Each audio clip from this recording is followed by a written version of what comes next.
You have a dog in the backyard. Whenever I go, it sits. Wait, is this your dog or someone else's dog? A Saint Bernard or a bulldog? They're lazy as fuck. No, totally. Like, but like, there's. I know that we're talking about it, the fact that it varies wildly by breed, but like, this kind of goes into what I'm saying, where it's just if you're going to get a dog and you live in a small apartment, get a dog that will enjoy living in a small apartment. You know? Or even better, don't get a fucking dog. But you also just stated that you have a backyard, right? Like, the biggest unit in this apartment building is 650 square feet. The biggest units. So the top floor units are 650 square feet. They're 2-bedroom units. And they're very small still. Right? If you have a large dog, that is not enough space. And this is an apartment building. Nobody has a backyard. Right? Those top floor units don't even have a fucking porch. At least my unit has a porch. Like, you really shouldn't have a... I don't know. Some people, I think, aren't meant for apartment living and insist on having certain things. It's like, I really, really, really, really, really would like to own a snake, but that's illegal. It's illegal for me to own a snake in an apartment in British Columbia, Canada. It's not worth the $5,000 fine. Yeah, totally, right? Like, you could have a massive dog where you live, goats, and not have a problem. Heck, you could get yourself a fucking, like, Rhodesian Ridgeback, and it would just run around all the time and be totally happy. But it's actually distressing just listening to a dog scream and cry all day. I think my neighbors must be home today because it hasn't started screaming yet, but... I don't know. I need to pour more coffee. So for the first, like, hour or so, I think I'm just gonna, like, run around and, like, grab random ruins. Because I would like to remind myself how to play this character, because it's been about 2 weeks since I played this. I mean, it's got nothing to do with other housing being more affordable. There is housing that's affordable. You just can't live in the city. Like, this is the thing that people... Dogs are getting smaller? I mean, totally. There are certainly smaller dogs, but there are some people that make the initiative decision to get a not small dog. In a way. Right? But no, it's like, you can certainly live somewhere around here where the living is cheaper. Like, you could buy a reasonably priced house. You just need to be further away from the city. So people choose to live in this city. Right? Like, there's definitely parts of the greater Vancouver area where I could afford a house, but it wouldn't function for me because I need to be close to public transit, right? So I have to live in this kind of area, regardless of whether I want to or not. Unless I have the ability to pay for an Uber to come out and pick me up to go do my grocery shopping, because I can't drive. So unless I can reach it on a bicycle, and even then, I probably shouldn't be riding a bike on the road with my eyes. So it's like, in a situation for me, I have to live in this apartment, right? I have to live close to public transit. I have to be close to SkyTrain. Whereas somebody who is not pinned down by those kind of requirements, who can commute to work, if you're willing to commute an hour every day to work or 2 hours every day to work, you can certainly live in a house where you can have a big fucking dog. Just most people don't want that. Most people want to be closer to their jobs, which is fair.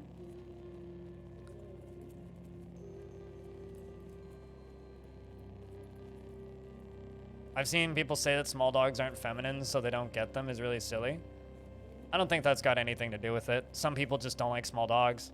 I don't like small dogs because they're yappy and annoying in most situations. Most small dogs that I've ever been around are really fucking loud and annoying. Yes, there's definitely situations where small dogs aren't loud and annoying. Another problem that I have with small dogs is I tend to trip over them / crush them because I can't see them. So small dogs for me are kind of not great, even though my parents own a small poodle and she's lovely. I would never want to live with her. As somebody who had I mean, return trip included, yes. I used to commute 5+ hours a day, every day. So it is hell, I can agree.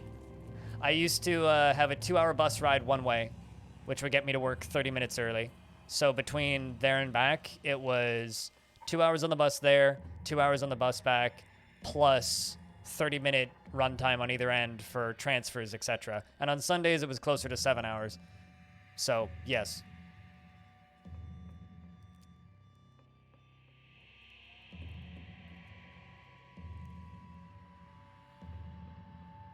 I did that for a year plus while streaming. Before that, I was doing that while homeless. That was fun. Although the homeless part made not commuting easier sometimes, because some days I would just sleep on a friend's couch or on a bench or at work. Whatever works.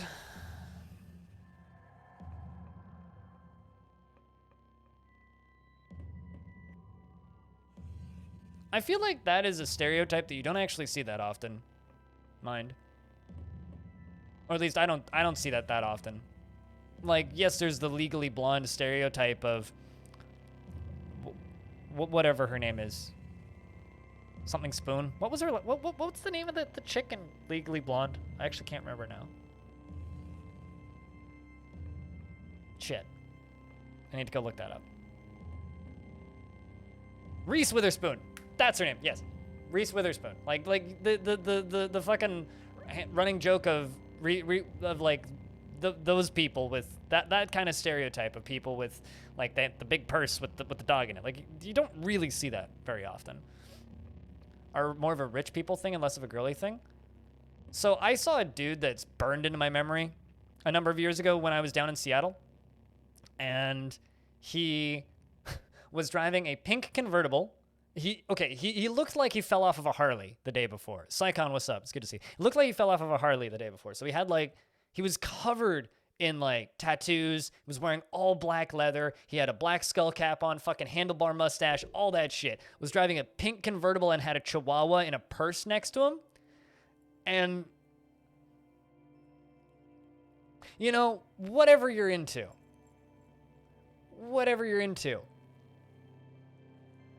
Dude looks so fucking embarrassed to be driving this car.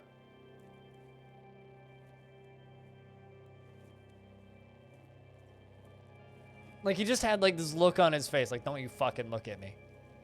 Just don't you fucking look at me. I think he was going to go pick up his wife or something. But if that was his car, man.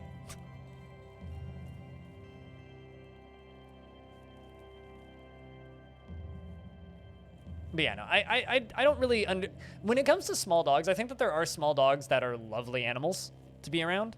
I think it's Chihuahuas specifically that are rats. Chihuahuas, like, are barely dogs. It's like, oh, cool, you have a spindly rat.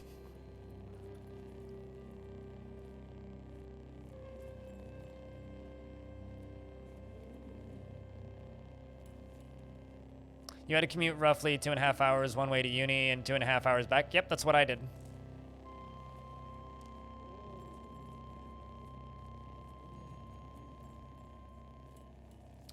Did that for about 3 years. Yeah, that's what I did. From about 2013 until about late 2015 when I transferred locations at work. Small dogs were originally for killing vermin and foxes? Oh yeah, totally. Yeah. I mean, terriers, right?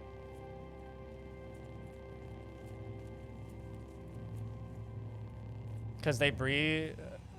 Chihuahuas are notoriously bad not only because they breed, but lots of bad owners too. Yeah.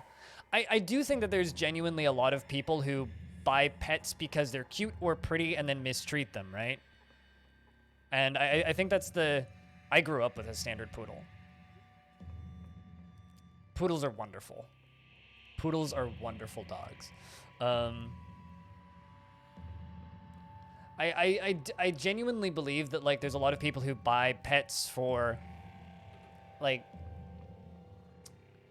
there is the fucking buying pets for clouts thing that you've probably heard of or seen content creators do, where they buy an animal for the Instagram clicks or to be able to use it as part of a TikTok shit. I've definitely seen that. And I feel like there's some people out there who buy pets not because they know how to take care of a pet or what to properly do to take care of a pet, but because you get this, it's like a status symbol almost to have certain types of animals, and fucks me up. What about a bunny? What about bunnies? Bunnies are a big rodent. They don't have brains. They don't give a shit. Bunnies are indifferent to your existence. That's thousands of dollars a month on clothing for a Chihuahua. I understand why this is an X. Like, at least my ex would spend a large portion of her money on cosplay. But then again, how is that any better than clothing for a Chihuahua? Hope you're doing well, Wave Depletion.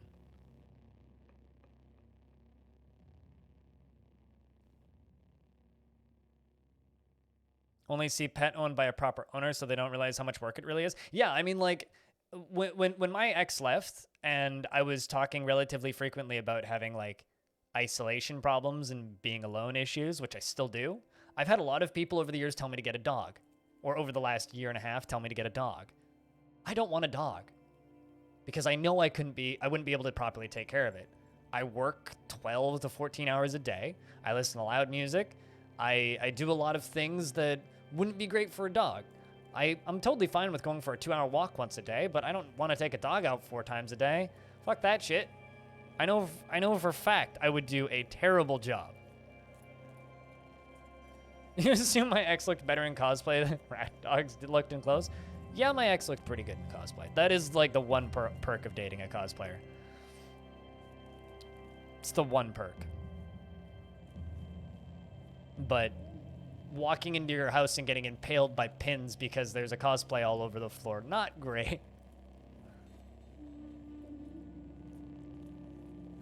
Cats are way better adopted to indoor life than dogs? Yeah, but I'm never owning a cat again. I lived with 2 cats for 6 years in this apartment. Fuck that shit. Never getting another cat again. Absolutely not. Absolutely not. Like I said earlier, I want a snake, but can't do that in an apartment in BC. So in 50 years, when I can afford a house, or when I'm bigger than Ninja and can afford a house, then I'll get a snake. And I'll just stream with a fucking snake on me and look baller as hell. That'll be fun. Because, you know, snake, you feed it once a month, maybe. Introducing Pet Rock. Why do you think I have a pet rat? I mean, Ratty's great. Rat don't do much. Besides, my easy pet is Twitch chat in reality. Less affectionate than a bunny? Clearly you've never held a snake. Here's the thing, right? Your source of warmth. Snake-like source of warmth. If snake used to you, then you are source of warmth. So snake go, source of warmth equals source of life. So if the rest of the room is cooler than you, snake just want to stay on you. So I don't give a shit about whether or not the pet's affectionate. Frankly, I just want a hobby. And you take snake and put snake on you, and snake go, oh, you warm. Snake hold on to you. That's it. Every snake I've ever please buy me dinner first. Do you think I could really afford to buy 94 people dinner? Jesus Christ. Like, it's kind of a cold take. I mean, I guess in that case, I would be the hot take. RC car is the best pet. Maybe an AI-controlled RC car. 94 items on the dollar menu? I mean, even that would bankrupt me eventually. Everybody gets one, although in Canada, we don't really have dollar menu in anything. Everything's like the $1.70 menu. Everybody gets one fry. I mean, I could do better than that.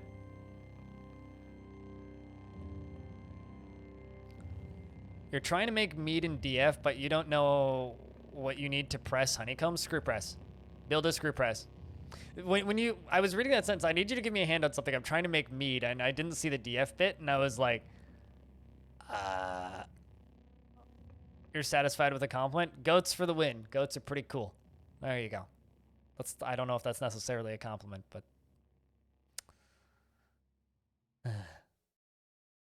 Also, to be fair, you are all wonderful individual human beings, and no, you're not my pets, to be clear. I mean, Ponce can comment on making real mead. I can comment on making digital mead. What's my plan in CUD today? Level up this character and don't kill it. That's my plan in CUD today. Also, I'm hungry, apparently. Also, probably talk a lot. That's the other plan. So I have 2 laser pistols. I actually forgot about that shit. I have a buttload of chem cells and various artifacts, poison grenades, stun grenades. I need more grenades. Yeah, got lots of water.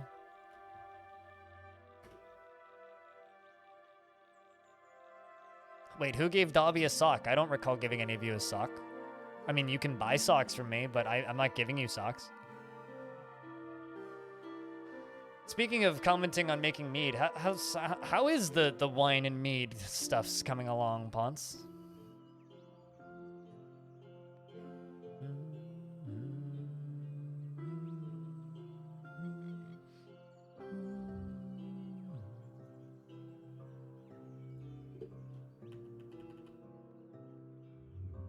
Right! I have a Templar Squire friend. Wet skin. Sicilionates behind her ears, her spine ambers in anticipation of its blood-faded curvature. She pokes out her chin in emulation of her elders. Sword grease stains her hands. Friend? Not really. I mean, they're beguiled. I have clairvoyant. I am a esper. I have clairvoyance, force bubble, force wall, laze, ambient light, beguile creature. Psychometry, meditate, recharge, rifle through trash. I have the ability to rifle through trash. Best ability. I can lay mines and set bombs.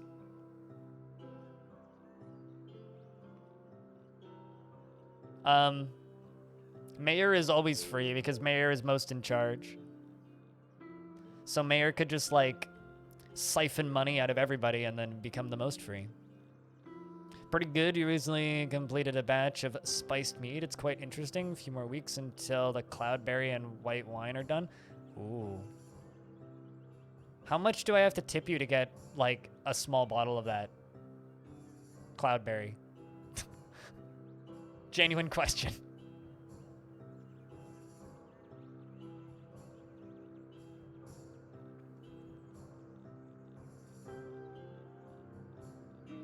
I mean, you're dead, so there's that, Ghost. So yes, you are free.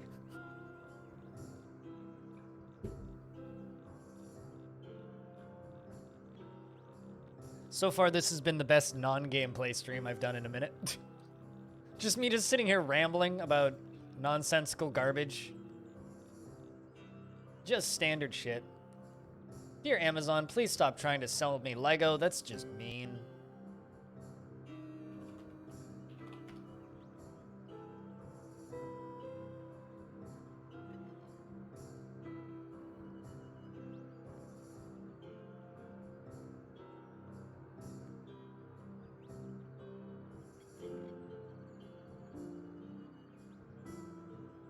Has my life improved since the beginning of the year? I've left the house once.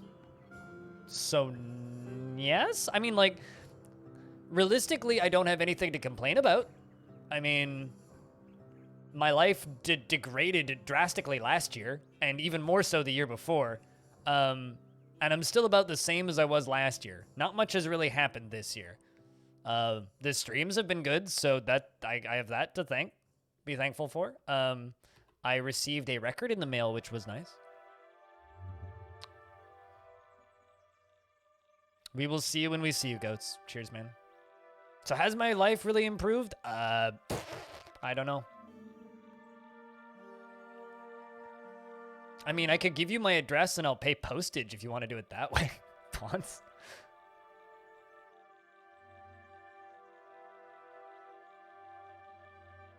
Or alternatively, I could meet you at Waterfront or something. I would venture out that far, although it depends on what the COVID spikiness is doing at that point.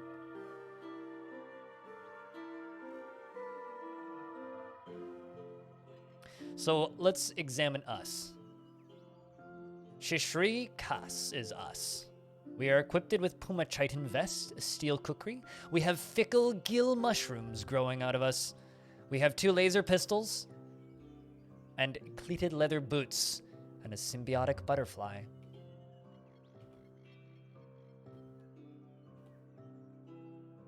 The fickle gill is on our left hand, which we're going to look at.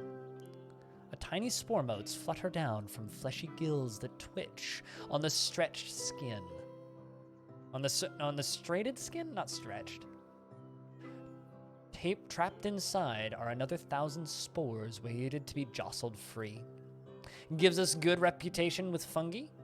Minus 200 reputation with the consortium of Phyta.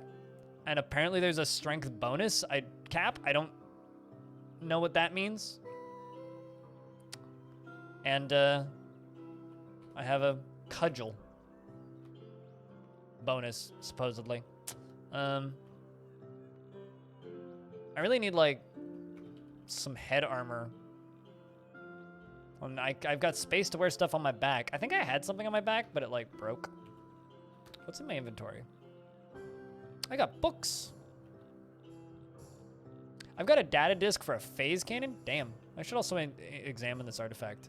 A stun rod. Neat.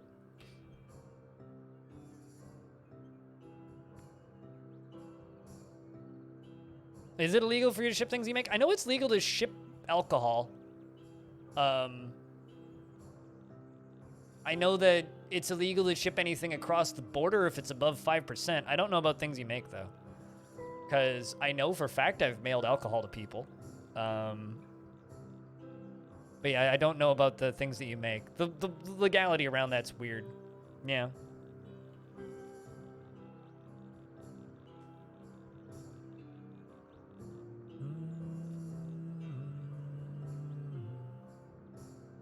Salmon berries are very common here.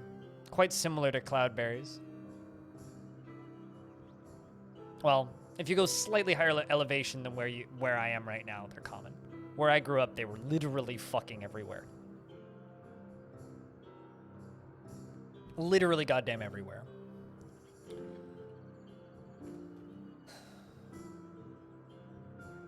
We are a mutated pilgrim.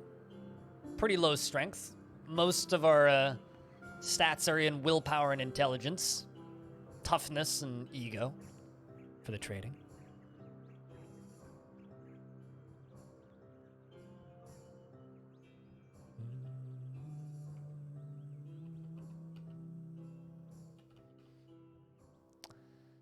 So this is our starting town that we are in. I remember coming back here because I needed somewhere to rest and eat food. The town is mostly populated with snapjaws, who are described as tussocks of fur, dressed skin stretched over taut muscle.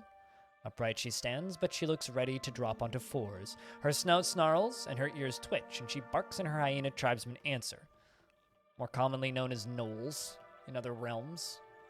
How many quests have I finished? I have to go to Golgotha. Okay, so the only active quest I have is Golgotha. Right.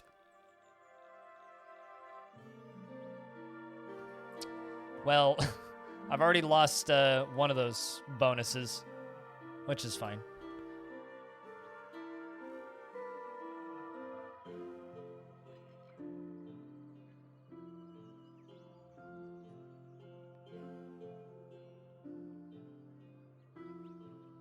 Well, keep your eye out for actual cloudberries. Ponce, I've said this once before, but I would love to see you make a YouTube channel / Patreon where you just make alcohol. I would totally just watch a Ponce Brewing YouTube channel. Granted, that would take a lot of actual effort to edit. I'm trying to like remind myself of everything because it's been so long. One night under the beetle moon, a wraith from Terraquim trekked through the land tangled in brineweed. There she visited an academy and met a gambler who taught her the way of butchery. She returned home and taught what she had learned to the people of Terraquim. Object is a monument to the scene of the ancient history of the village of Terraquim. Moss stuff inserts itself into the story world, invoked into being by the carved rock stone monolith. The other one's identical.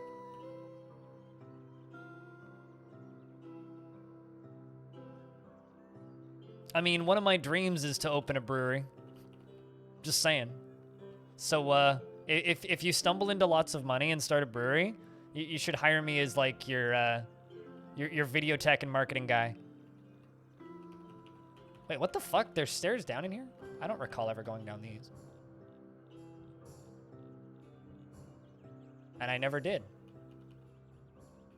Alrighty, Templar friend who I yoinked from the caves. We'll use this as a warm-up.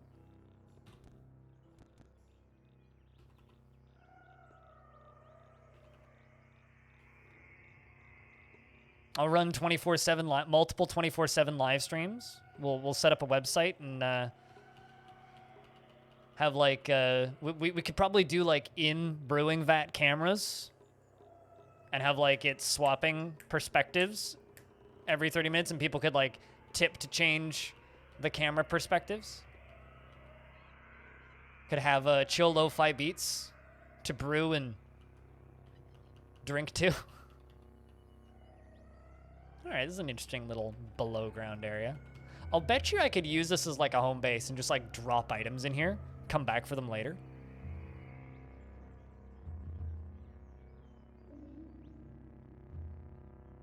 For something. If you suddenly become rich and want to hire me for something, question mark. I'll keep that in mind.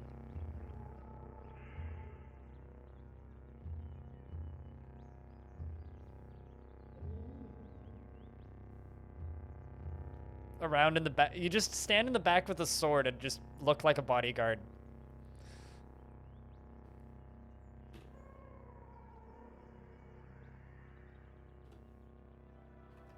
I'm not gonna lie.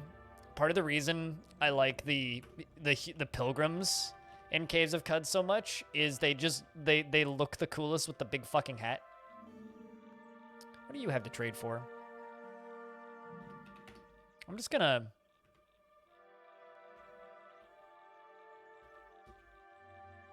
actually trade you a book. And I have too much freaking water on me, which is something no one ever said ever, so I just want those weird artifacts. Gives me more carrying weight, and I still have tons of water left. Yeah, 4, 41, 63. I also have wine. I have 20 drams of honey and slime and a bunch of drams of ink.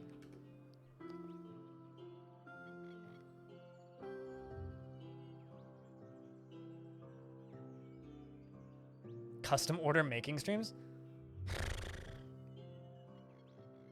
I mean, you could do it on streams and YouTube. Like, that would be the ideal, right? You'd run the YouTube channel and a 24... Ooh, a flaming steel short sword. I might actually install that.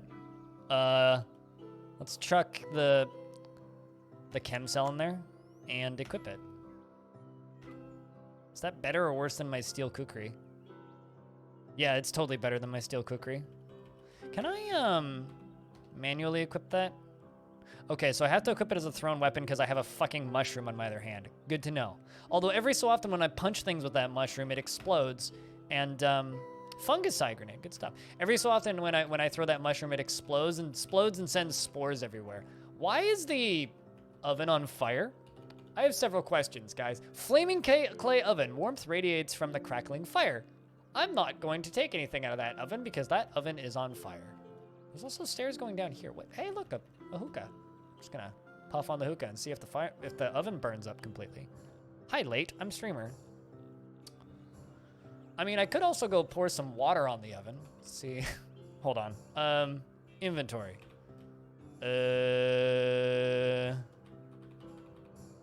Water skin. pour it nearby. 1 dram. You empty 1 dram of fresh water out. And the oven is still burnt. Oh, nope, there you go. The oven stopped burning. Why was the oven burning? Like, it shouldn't be spontaneously combusting. Did you get some sleep last night? After the late night secret stream, Authority? Oh, also, to everybody on chat, I've started doing secret streams. I'm gonna try and do, like, I think 3 of them a week. Beyond left the oven on, like it had spontaneously combusted. That's strange. I've started doing secret streams on Discord. So if you're in my Discord and you keep an eye on the music room, there will occasionally be an @here ping. And if I'm listening to records off stream, I will just turn on a Discord stream. You can pop in and listen to some music with us. The secret is out. Well, it's still kind of secret, you know. There's only 25 available slots, and we had 12 people listening for a little bit yesterday. So I don't know. I was thinking about streaming some classical music tonight. I got some records I got to go through that my parents gave me a number of years ago, or that my parents gave me a year ago, and my parents bought back in the 80s. Start studying some Japanese because you decided you'd do that for some reason. Ah, you two are also learning the way of the moon runes. We're gonna eat some stew and jam and meaty loaf. Whenever you take damage, there's a 10% chance you stop bleeding. I don't like upgrades like that because it's like, I have to start bleeding in order to stop bleeding.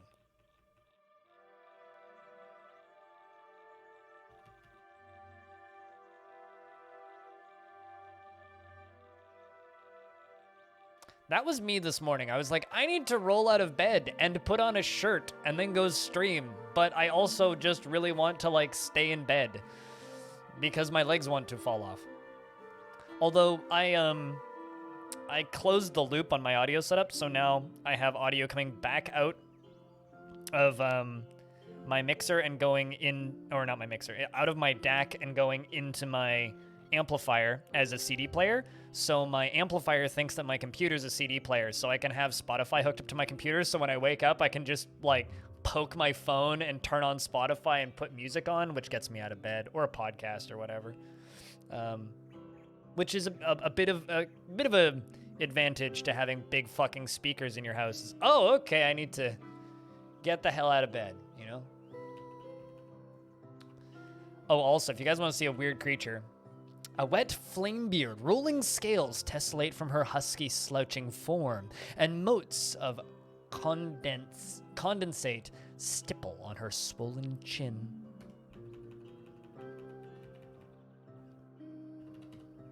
I really wish that you guys could select the language that you do that with a lo-fi station. I mean, here, I'll show you the wake-up music I've been listening to.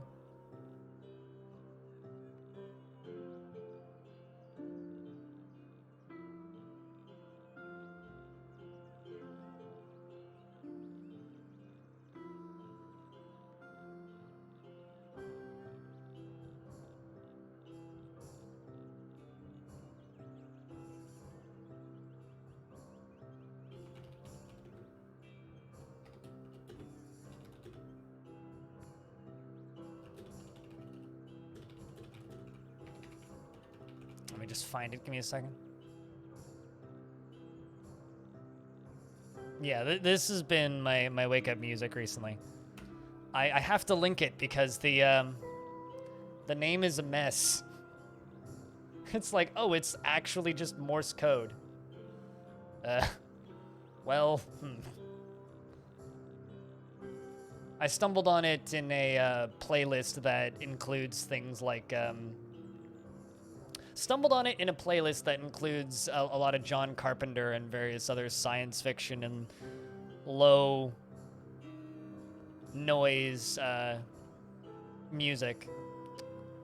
Right, so we are on the edge of the swamps. I'm thinking we might work our way out into the bottom of the jungle today.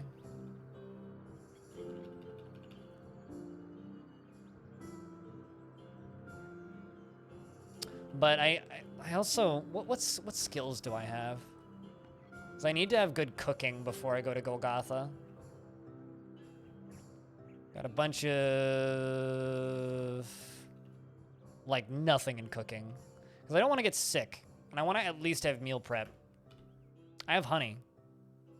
It very much does indeed bop, sir.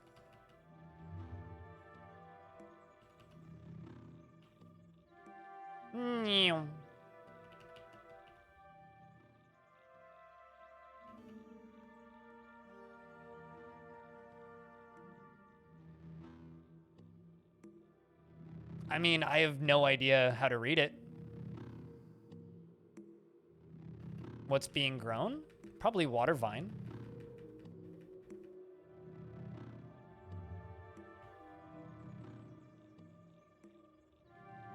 Yeah, it looks like water vine.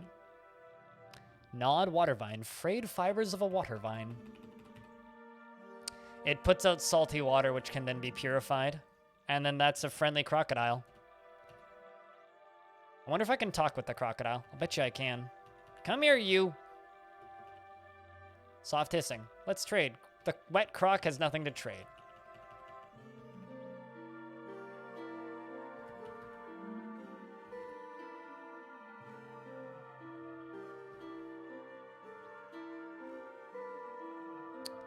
You're lost. Regain your bearings by exploring your surroundings. Oh, there's a no longer friendly, or a not friendly crocodile right there, which I'm going to shoot with my laser pistol for 12 damage. So, we lucked out a whole lot and got some endgame laser pistols, very early on. So I can just pew, pew, pew, pew, pew things to death very quickly. There's a goat? Wait, where the fuck am I? Oh, I'm on the edge of the... On the edge of the mountains, looks like. What the heck? A shrine to Mithraxes, the colossal ghost. In early 3816 BR, Mithraxes challenged the legitimacy of the Sultan of Qud over the ordinance of prohibiting the practice of imposing one's will. She won and proclaimed herself Sultan.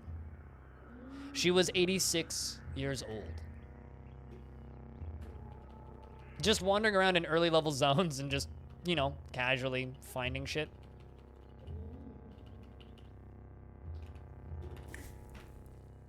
You gather whatever you can for your meal. A smidgen of copper seeds, seed spit, a hatter's left hand, Jesus, and a hip of a dog thorn, and a nip of dog thorn and some Equimax hair. Although, I don't know if I killed the hatter. I think I did. So in this playthrough, I've been going up to the 7-day silt, beguiling people, running them out into the desert, murdering them, and taking all of their stuff. Just kind of on repeat. That's been my go-to shit. I think I've already been there to Hequamish's neighborhood. And then I've just been like running around and discovering various forgotten ruins. And it's been a pretty good time. Which I think is what I'm going to continue doing. And then selling stuff from the Forgotten Ruins. And, you know. That's how we've been making money.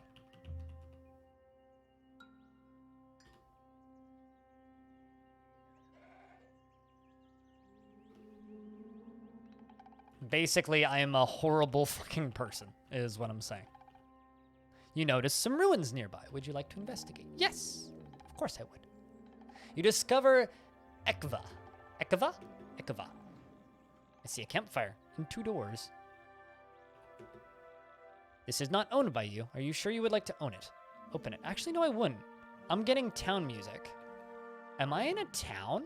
Is this a town? You rifle through some trash and find a cracked lens. There's a lot. This was a town. We're just auto-exploring. Finding all kinds of crafting materials and many books. Yeah, we are on the edge of a town. Hold up. That means quests. Hello, you. The salt hopper gives sharp clicking sounds. I mean, just kill everybody here, but I don't really want to do that.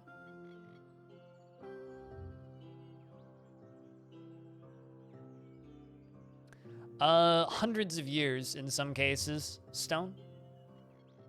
Hundreds of years. Well, since there's a campfire over here, quickly make a meal.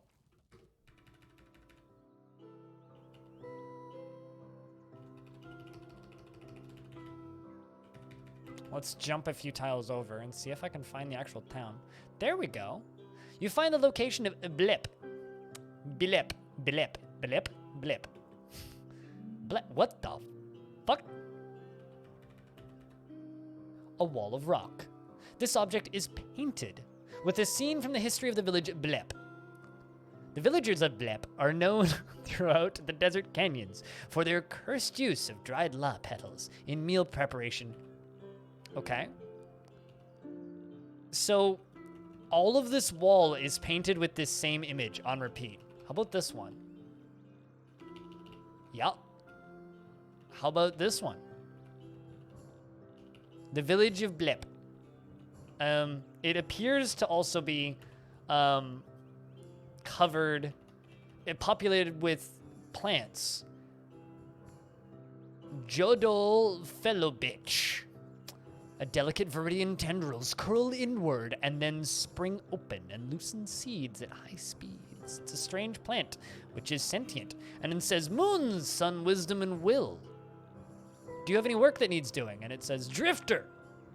You have been introduced to the godly chair that is secluded Have you been introduced to the godly chair at a secluded pig farm? It is a consecrated relic to us. We often make pilgrimages to sit on it and contemplate the winged. Would you do a favor to us and do it yourself? What do you say? We will compensate you for your services. I will definitely go to this quest of a godly chair. This is a weird spot. How do plant... I agree. How do plants sit on chair? That is a very good question. I must speak with wary Conscadral Silod the Full Rich. Welcome to the village of Blip. Drifter. We are a tribe who treasure the winged and adore those who profane drinking water from the soil. Wait, okay, so they hate people who they hate people who hate people who drink water from the ground. And they like people who have wings. They have nothing to trade. Also, I'm feeling a wee bit dizzy. I will be back in a second. I'm going to check my blood sugars. And then we'll continue.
They are indeed going to pay me to sit on a chair.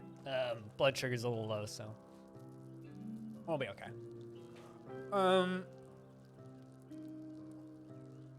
So they eat meat with yuck, tagine, and petals. They have yuckweed in it, which means it would be good for diseases. You start to metabolize the meal, gaining the following effect for the rest of the day.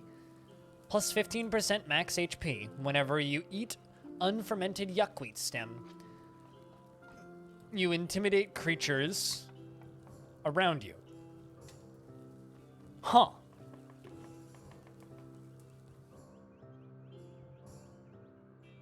Whenever you eat an unfermented yuckweed stem.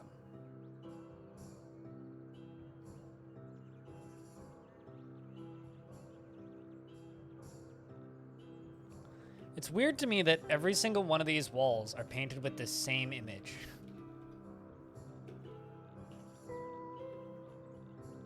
Warden, ooh. You're wielding, you have small stones to trade. Yep, that sounds like a monkey.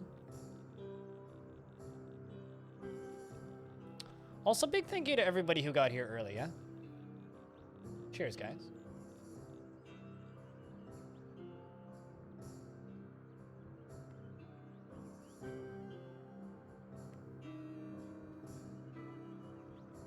Thanks for the lurks, Nano Chip. And K Bailey. Well, you know, just hold on. God, it's just gotta... There.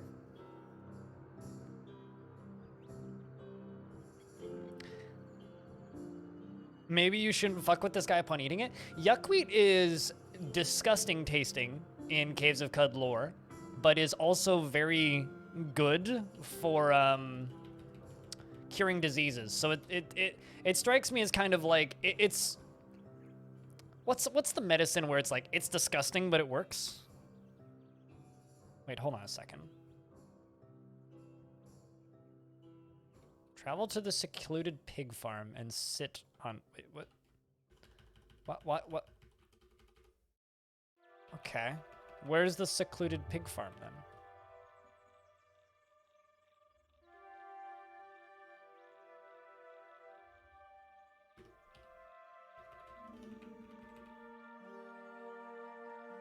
You have to tell me where the secluded pig farm is.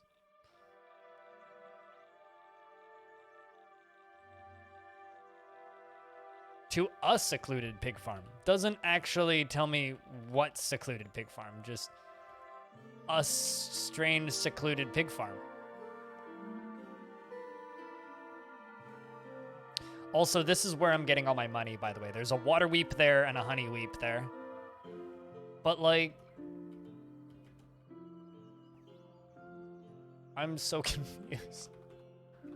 Where is the... Oh, there's a secluded pig farm. Is that the secluded pig farm? Yep, that's the secluded pig farm. Okay, let's run around until we find the chair to sit in.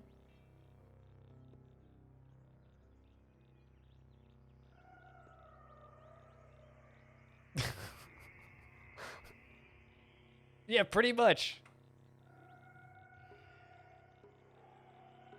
Stone, pretty much. Go to pig farm, sit on chair. But where? But where? Pop off, you good traveler. Buckley's, yeah. It tastes. It's disgusting, but it works. Did y'all see a chair? I'm not certain I saw a chair. I see a table. Bunger, bunger, bunger, bunger, bunger. Oh, there's a chair. You sit on the godly chair of the quest, the godly chair, and you get 500 XP. Well, golly gee, aren't we lucky? Let's go back to the town of Blip. I can't get over the fact that it's called Blip. Blip? Blip. We shall go over here and talk with Plenty. Hello, Jodo. Nomad, you have our thanks. Our village owes you a debt. For now, choose a reward from our stockpile as payment for your services. Ooh. Bunch of books. Bunch of books.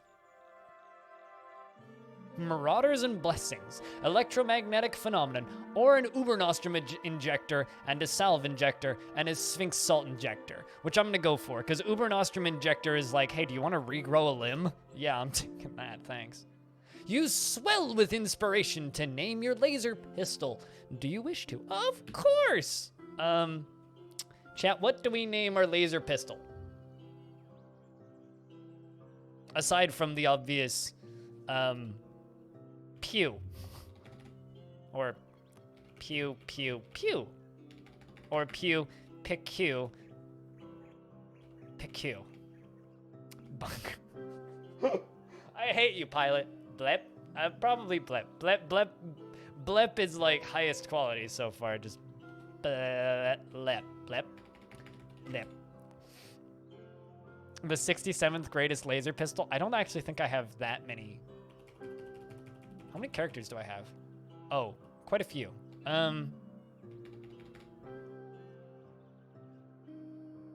Wrench hitting cable.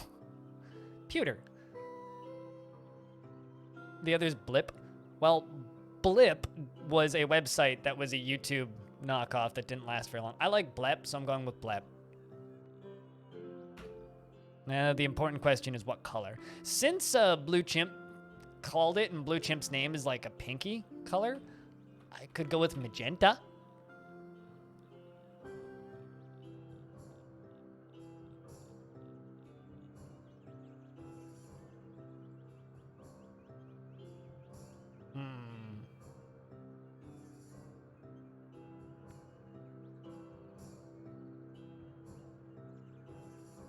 Or blue, since it was Blue Chimp. Blue, Blue Chimp, what color do I go with? Because there's, you know, we could go with prismatic, psionic, rainbow, random, sunset, siphon, zetachrome. Blue or magenta? Chat, blue or magenta? Blue or magenta? What color?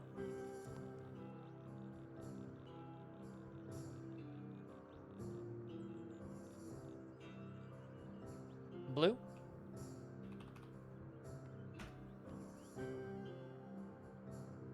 I'm seeing a lot of blue, so I'm going blue. There we go. I now have a named pistol. Blep. And laser pistol. Also, we have a small rosy tube. I need to examine. We gained some progress understanding an Ubernostrum injector. I'm also going to read the history of it with psychometry. You learn to build Ubernostrum injectors. Excellent. How the fuck do I build Ubernostrum injectors?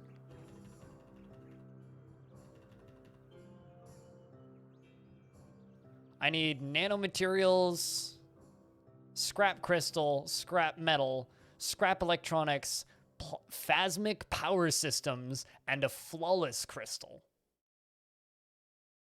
Okay. And a lover's blossom.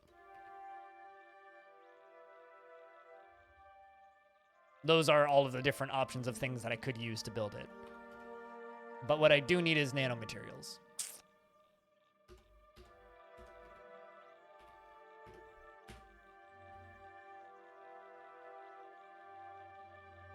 Good afternoon, Board to Beers. And Norstad, hello. It's tuned into Blind O'Clock.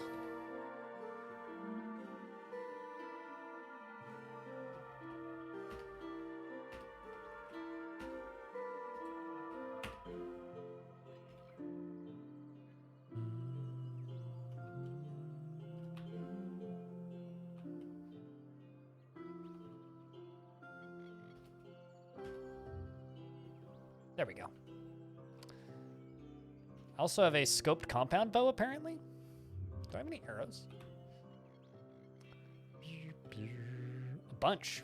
But I got more lead slugs, so I will keep those. You can gain skills in this game? Yes, this is a, well... This is the skill tree. Each one of these is a different... Whoops. Hold on. Let me get back there. Each one of these is a different category for the skill tree. And each of the categories has different subcategories of things that you can learn. So currently I have 55 skill points, right? So I could, in theory, buy axe skill and learn axe proficiency. I could buy something for wayfaring. I could get the wilderness lore for ruins, actually. But I'm pretty far away from the ruins, so don't really need that yet. I can grab that later. You level up. You level up by getting XP. You get XP from doing quests and killing things. You then can level up your stats. You can also level up and get more mutations. I'm socially repugnant, by the way. Others find it difficult to tolerate you in social settings. So minus 50 reputation with every faction. Everybody hates me. I'm an antisocial twat, basically. Which makes sense, because I'm a pilgrim, right? You know, I'm like a nomadic pilgrim. Also, I'm probably hungry. Yep. So let's go eat more food from the town. It's basically it's a large open world RPG that's turn-based, and you die, you're dead. And it's not a short game.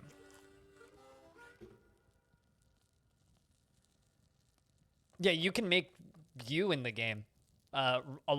You can also have multiple intelligent, sentient mushrooms growing on you, just like in real life, as well as multiple like defects, such as hooks on your feet. Where was the mushrooms?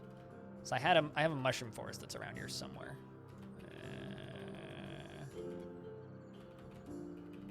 Where was it?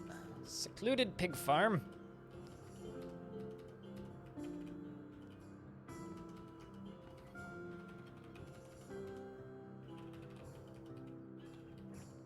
There it is. Let's go back to our water weep.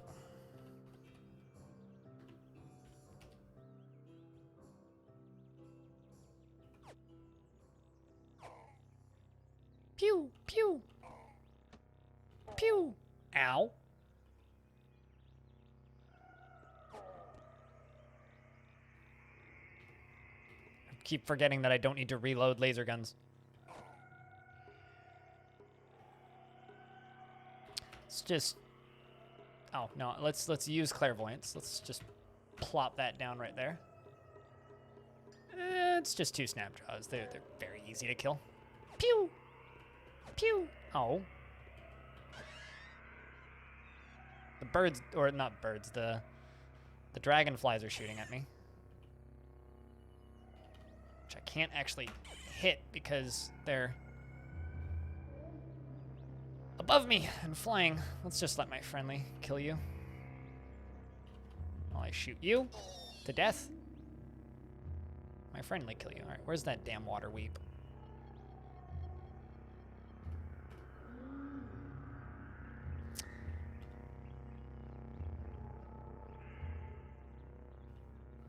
All right, now unless I want more mushrooms growing on me, I kind of have to avoid the pink ones. Pink ones are scary. And will give you interesting effects. Let's just wait until I heal. Because you heal over time pretty quickly. If it moves, it's scary. If it doesn't move, it's probably also scary. If it's on the map, it's scary. If it exists, it's scary. Generally, the rule of thumb with Caves of Cud is if you see a thing, kill it with fire. Like that. Your skin itches. Well, we're getting more mushroom infections. Hope you guys like spooky mushroom infections. This is definitely a Friends of Fungi run.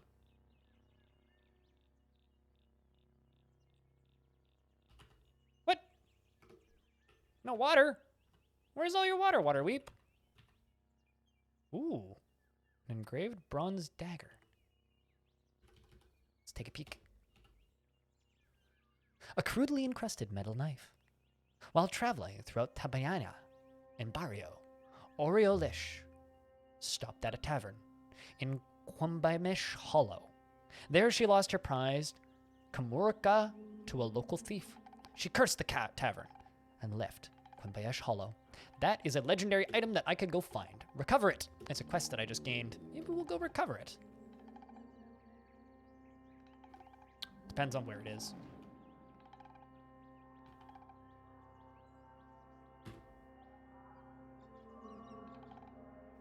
My friendly, I could, if I was telepathic, I could give them orders. But generally they just kind of operate under their own accord. That's the starting town of Tarquin. Question is, where is Thimbaala?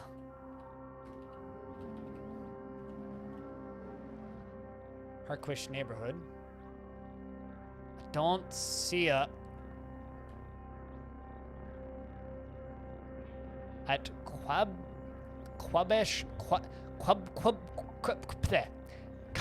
how do you pronounce QA? I don't know how to say a Q without a U. It's like Kabimish? Yeah, I don't see it on the map. So, I guess I have to find the location? Lol. Unless it's like already a named place that I'm not familiar with.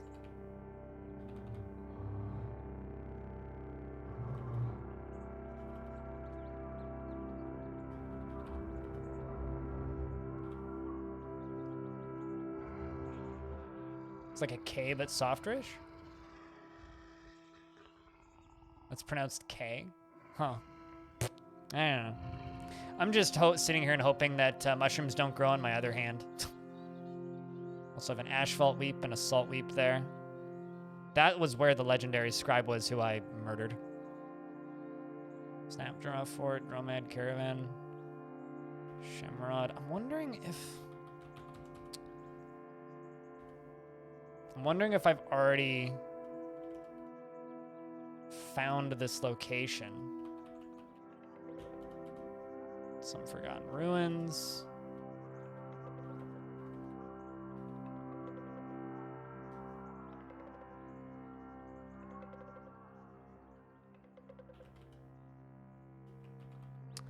Must not be.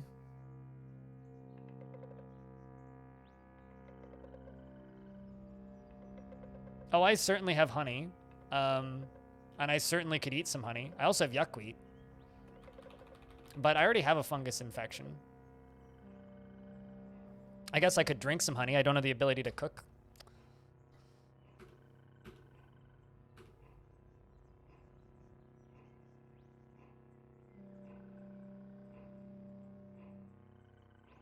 I don't have any of the other things I need, and I can't cook yet, so it's like I can just eat some yuckweed and drink some honey and cross my fingers, but I also don't really care if I get fungus infections. It's more of a, I just don't want fungus infections in inopportune places on my body. More than anything. There you go, Mumble Mouth. Not that I actually care. That's fun. We now have Mumble Mouth, which means I can't put things on my back now anyway. Mumble Mouth. This one's disturbing, I warn you. Dozens of tiny mouths tessellate in the infected skin. Their moist lips parsing I can't read that word. I don't know what that word is. And painting out partle. Painting out partle every so often. They harmonize into sensible speech. No, this is kind of becoming a fungus run anyway, so that's okay. Did I just find another town? I just found another fucking town. Cool. Burn it with fire? Yeah, half of this game. No, we got a fungus infection very, very early before I had honey or anything, and so I'm just kind of accepting that this is a Friends of Fungi run. Fortuitous Proggy of Apes. The shrine depicts a significant event of the life of the ancient Sultan, Orosith I. The nice thing about those little mouths, K. Bailey, is they give you secrets every so often. They tell you where things are. After murdering a popular rival by trapping him in a sapphire, Orosith's counselors suggested she... I'm trying to catch a fruit fly. Never mind, I lost it. Suggested she abdicate the throne. Instead, she murdered each one with a charm made of copper. As you do. Hey, you shouldn't, like, you know, be on the throne anymore. All right, I'll just kill every single one of you. Seems like a reasonable response.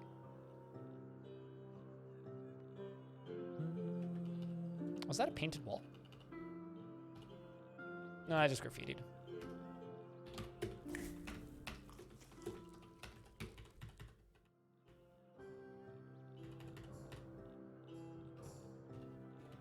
Let's wait until morning.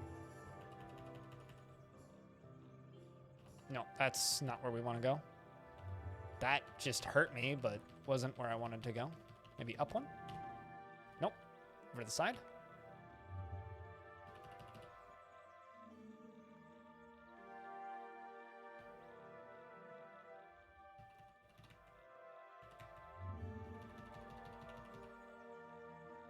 Mouths on your skin begin to mumble coherently, revealing the wisdom of 1 trillion microbes, the location of a quiet pig farm. See, Mumble Mouth is actually very helpful. We also discovered a village. This doesn't seem much like a village. It's more like an open area with stuff in it. But it's populated with flying things. One of the few areas where you actually get to go up a Z level, which is always interesting. Oh, would you look at this? Asphalt larva.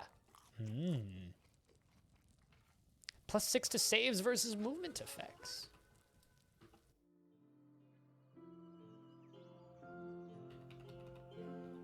That's weird.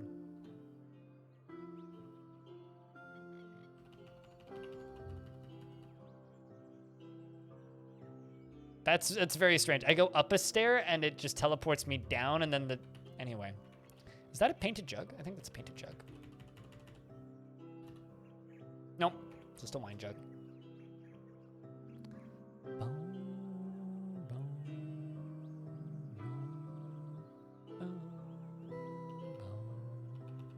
Yes. Log air.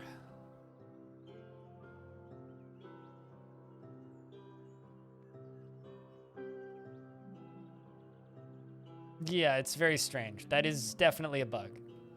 It's a warden. That's not what I was trying to do.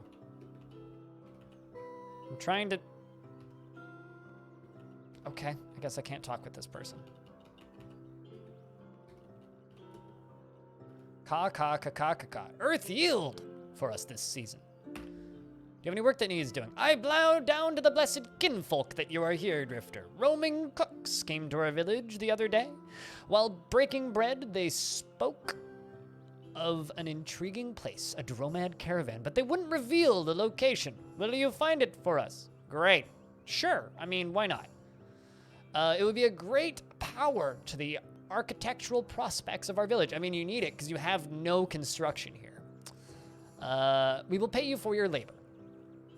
We hear that it is located somewhere between 4 and 8 parasangs east of Shad. Well, at least I get to go to Shad.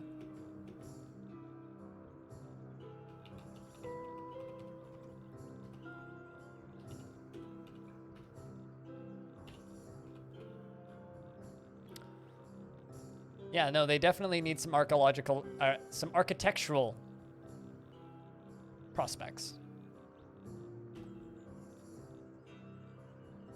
So wait, where the heck is Shad? I've got too many locations discovered.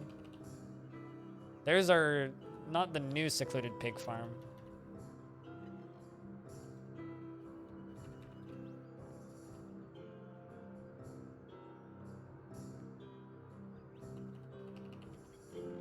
Oh, there's the quiet pig farm, the one that we discovered. Metaphoric architecture? Potentially. Seriously, though, where the heck is Shad?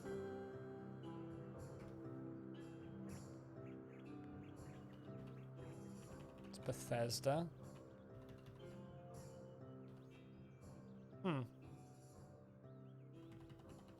I kind of wish that I could, like, go here and just be like, oi!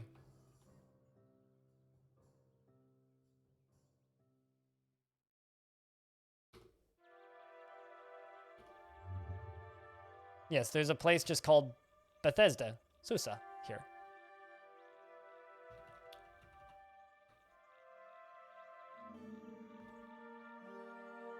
Bethesda. Yeah, you heard me.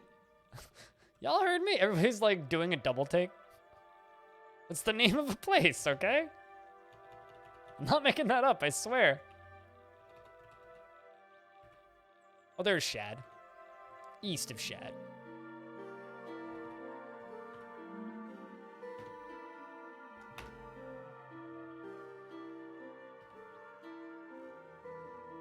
Friendly bugs. Okay.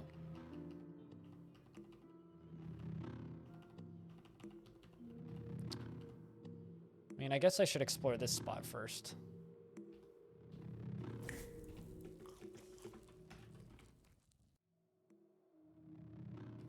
Seems like a very cozy, homey environment.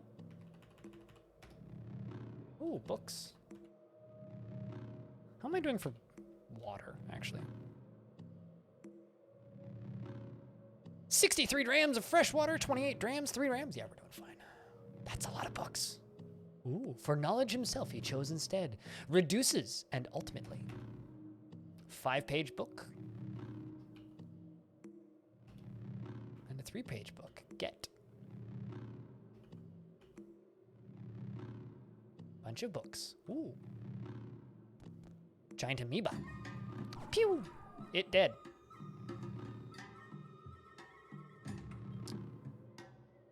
More books. And more books. Excellent. Also, chat, as always, if you want me to read a book,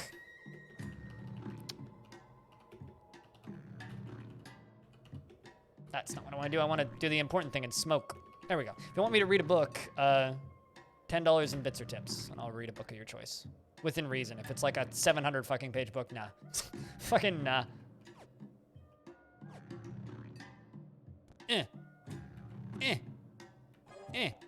My friend leveled up.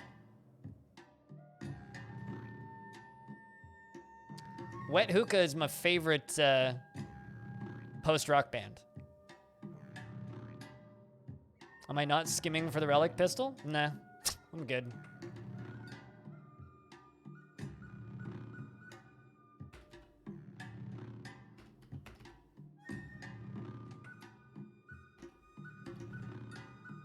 A shrine to Mithraxis, Swordborn. While visiting an obscure tavern in Heraclish. See, here's the thing, right? My eyes don't work like normal people's eyes. I really can't skim text.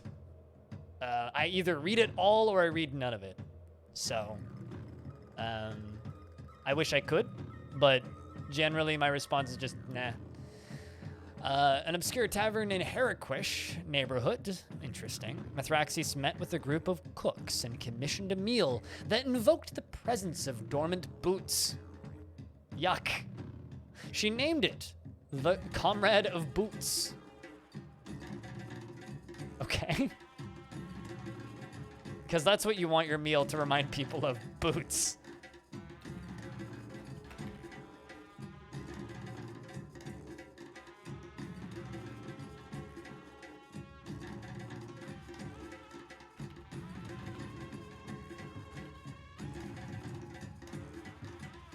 Yeah, but like, I imagine that like making your meal smell like boots.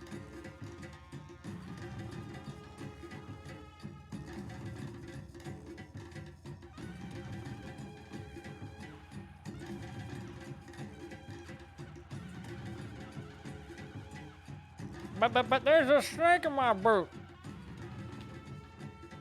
I found the Drumhead Caravan. Bah! Right next to some dudes with guns.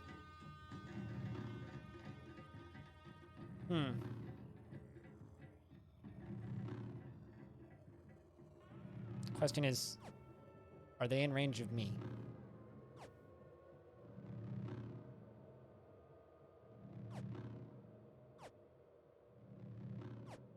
Never mind, I'm outie.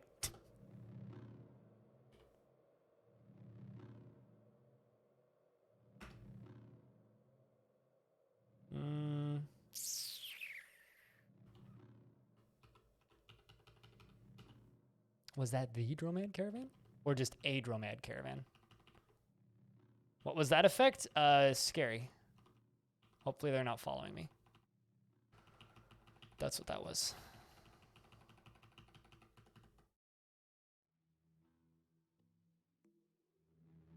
That was things I should run away from.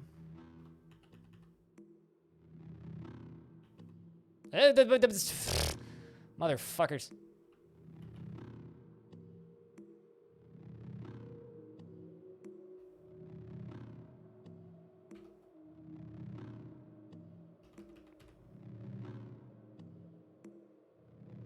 That's the scary thing. I have a grenade. I think I do.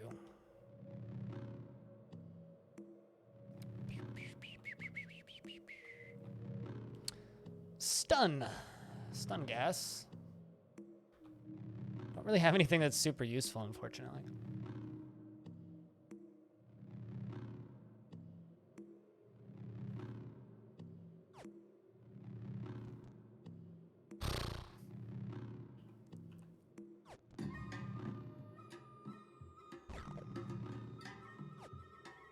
It's okay, we've probably got this, but it's still kind of... It's mostly the turrets that are scaring, as far as against me goes. So if I can just keep picking off his turrets. My companion died.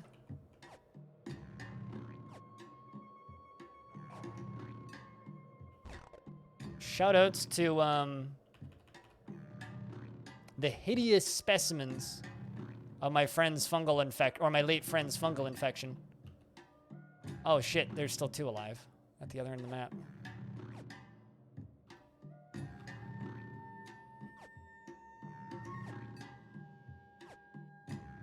I'm just far enough away that I can just shoot.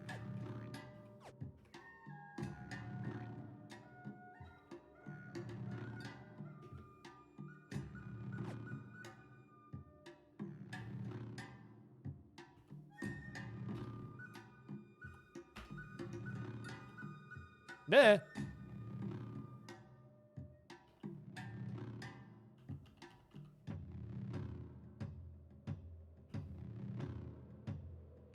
Can I could use force wall, but I think they can shoot through that.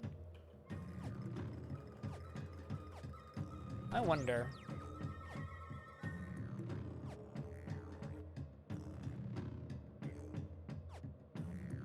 Can I beguile you? Nope. Okay, it must not have any ammunition.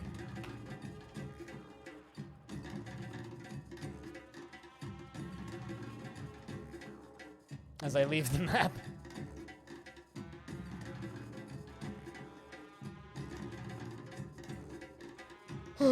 Just, you know, wandering around this fucking thing.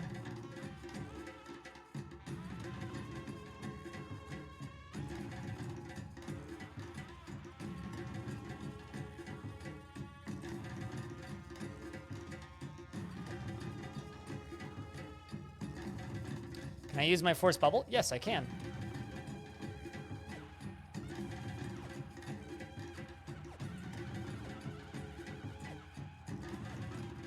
As I just keep shooting at it.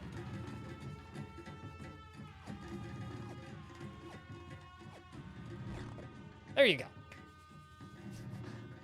The Templar now really fucking hate me, so nothing really has changed. They now really fucking hate me. Like, really fucking hate me. That's fine. The Farmers Guild liked me a bit more. The Villagers of Bemesh liked me a bit more. What did you drop? Whoa! Lots of stuff. I'm carrying too much to move, and no one is shocked. Ooh. 2 hover sleds? Holy shit! Yes, please. Can I now carry things? There we go. Look at how much I'm now carrying. 240 pounds. Or 156 instead of 250. I got Eater's Nectar injectors. Nice. Got a mod / setting list? Absolutely not. No, I don't. I'm playing completely vanilla. As far as settings go, I just have all the old shit turned on. I don't have any of the new shit turned on. I basically turn off all of the old UX and turn on all of the, or turn off all of the new UX and turn on all of the old UX. That's all I've really done that's fancy. As far as mods go, no, nothing. This is vanilla. All right, well, I got Eater's Nectar now, and I can move. Did I get 2 hover sleds or just the 1? I think it's just the 1. Which means I could probably, if I can't equip a second one, because I don't think I can then, well, we can look at the Eater's Nectar.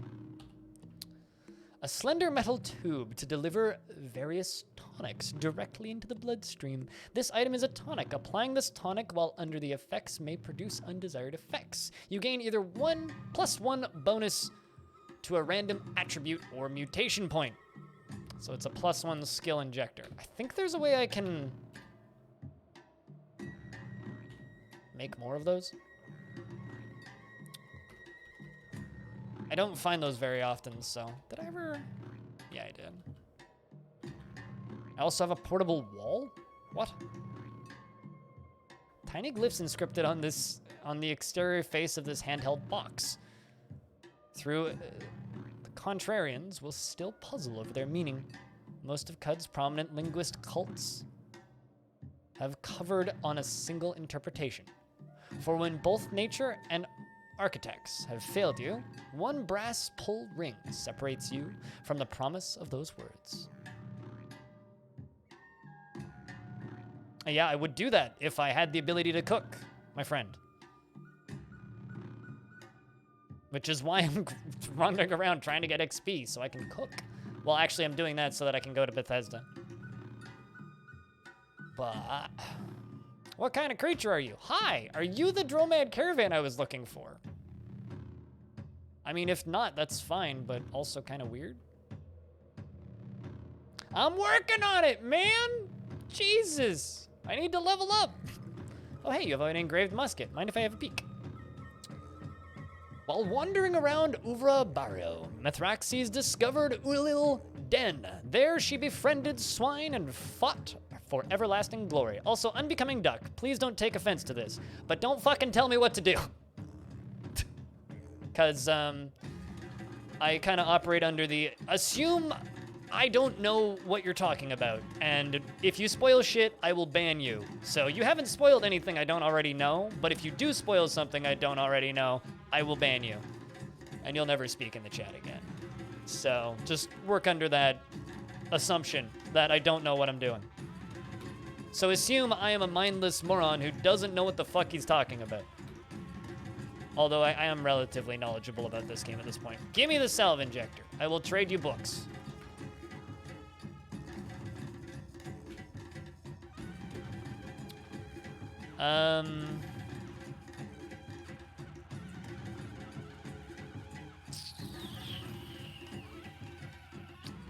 Gotta love the plastic tree.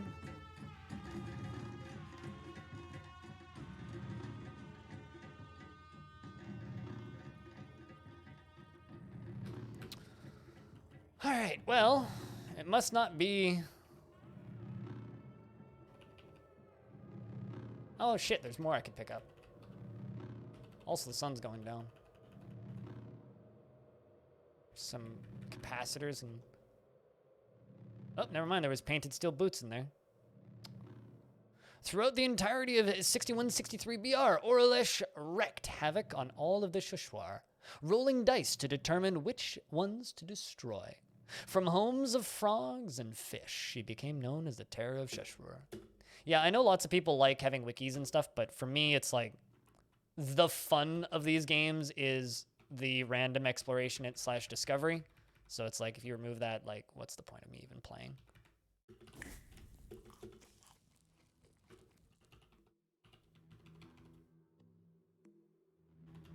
Did I kill anything over here? I don't think I did.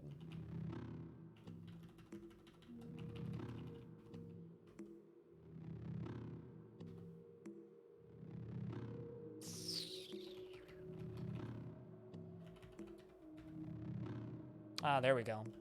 Ah.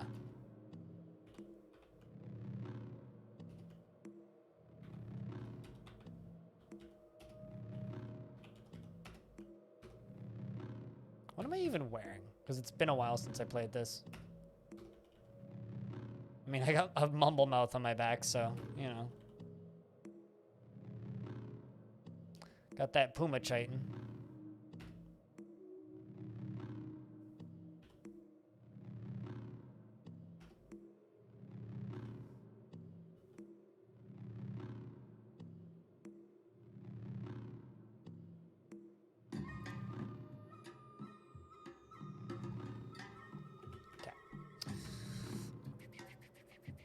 Reading is fun.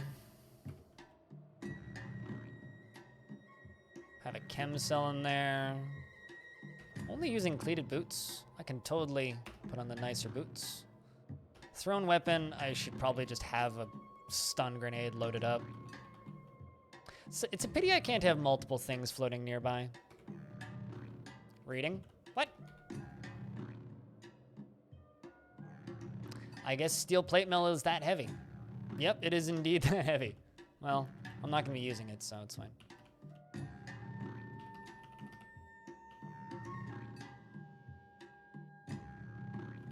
Yeah, no, generally when I play these games, it's just a lot of babbling anyway.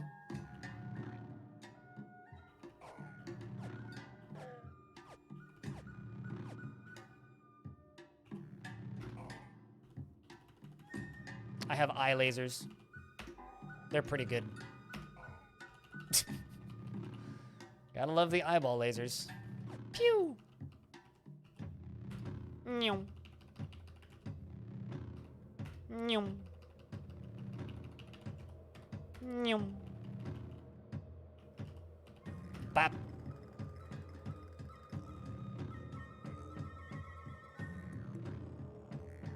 Honestly, you wonder why it can't just be like Isaac and have a full train of familiars following you?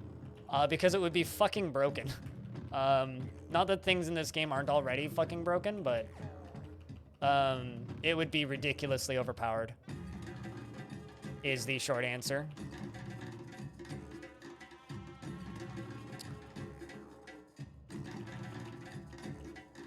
Half fungi thing indeed, yeah.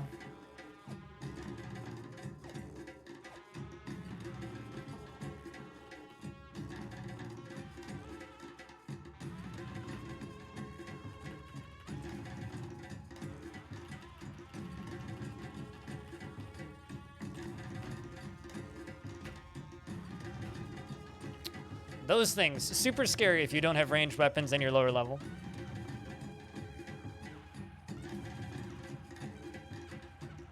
So I can beguile one creature at a time. Basically, it's the reason behind it is I can like mind link myself to another living organism, but I can only do that to one thing at a time. And if I mind link another one, it breaks the initial link, basically, is the in-world reason for it. That's the in-world reason, which is pretty logical, I guess. Yeah, I think that... Did I already find it? I mean, I located a Dromad caravan. I don't know if that was the one. Do I have infinite eye laser? No, it's just recharging by the time I get to the other end of the map. I think I have about 4 charges of it.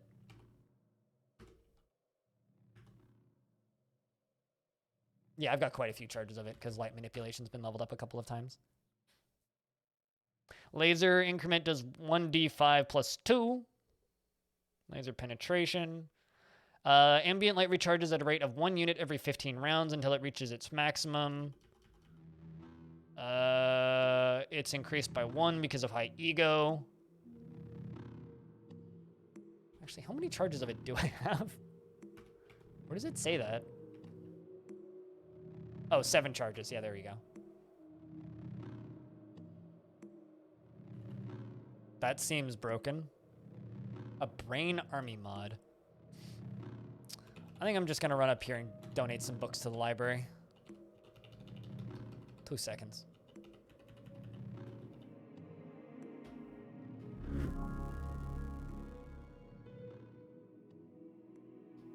I had a couple books to donate. All right, we've leveled up. Let's keep putting points into Force Bubble. You are being watched. It's a familiar feeling when someone has watched you in the past. You know, I think it's telling me I'm streaming. The light is being betrayed. Your presence, you made a friend of the darkness. You once pulled your hat brim low over your eyes. You stepped behind cover of a thatched wall. But those who watch you now watch in spite of such simple obstructions. Their sight isn't meditated by the rays of gleaming star or a torch, but by something much older. If there are ways to conceal yourself from those seeing eyes, there are new kinds of darknesses to befriend. You know nothing of them.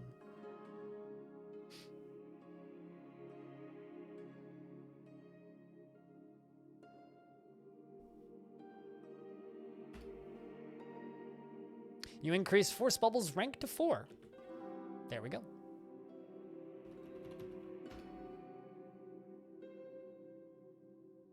Psychic Glimmer, which we've just gained now, represents how noticeable you are in the vast psychic ether. As your mental mutations increase in level, so does your psychic glimmer. The frequency and strength and number of those who desire to absorb your mind.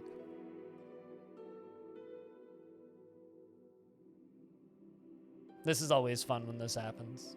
Currently, you are being watched and pursued by ospreys and Pito's servants, birds of psychic prey who pluck larval espers from their egg sacs.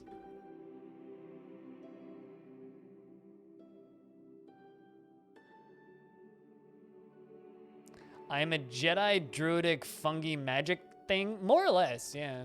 Also, I need to go grab cooking.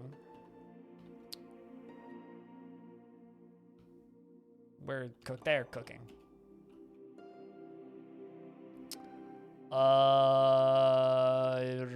Let's do harvestry. I like having harvestry.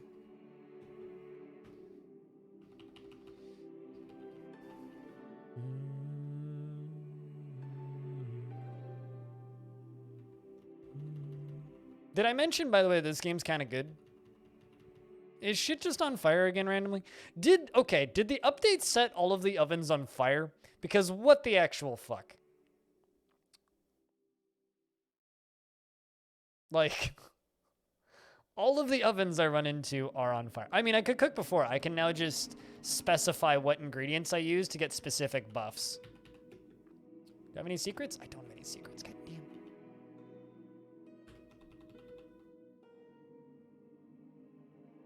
Was that a while ago? Define a while ago. Because I haven't played this since the 15th of December.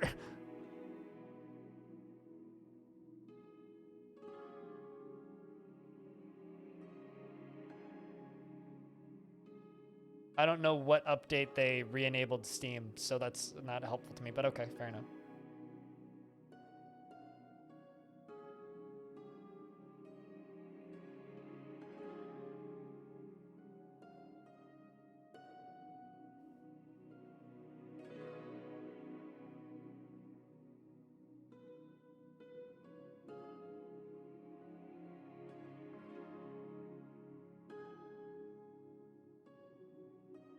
Cutest ghost. That's not a word. Just gonna throw that out there. Please spell in words, not emojis, on my Discord. So I'm removing that. I should report it for harassment.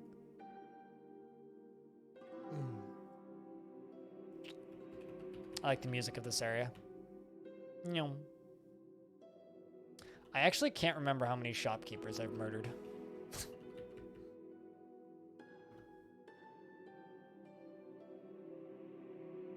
Oh, shit.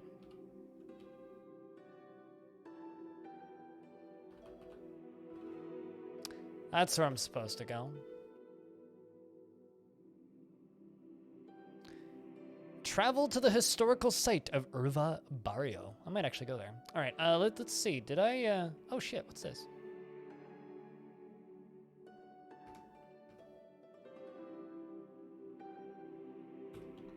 I didn't realize that it like actually gave us a full-on town here. All right, did I find the thing that you wanted me to find? Was it this person I needed to talk to? I haven't located the Dromad Caravan yet. Okay, so I located the wrong Dromad Caravan. That's amazing, actually.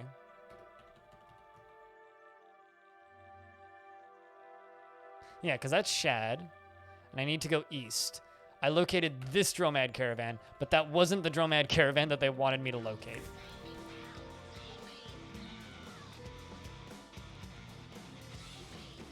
Hi, humans. Hi, Gungeoneer. How we doing? Thank you very much for keeping that sub alive. Preserve your fresh foods. We're going to do that. And then we're going to preserve both of those Eater's Nectar Injectors. And also the Yuckweed stems. Well, let's do 3 of them, so I can just eat one if I need to. Choose ingredients to cook with. A drop of nectar. Some, we'll just cook with the drop of nectar and some boar jerky. You gather some fixings. Some boar jerky, some drop of nectar, and some gentle sesame. You toss them in a pot and stir.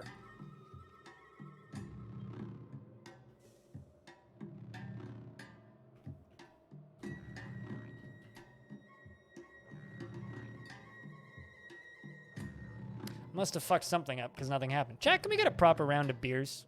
I know for a fact there's a bunch of you lurking. Might need to check the wiki, see what I did wrong. Oi, you.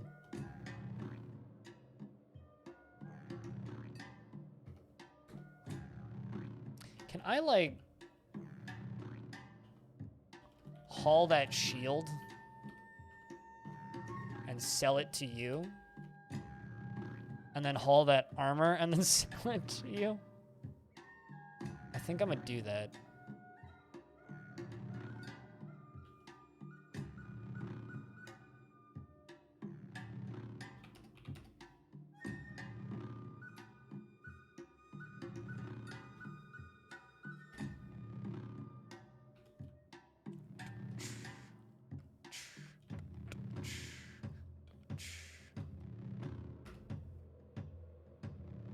You're gonna drink one instead? You can do either of those.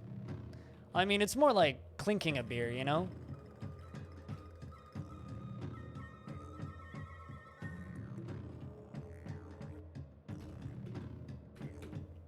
All right. Let's wait until morning. Meow. Meow.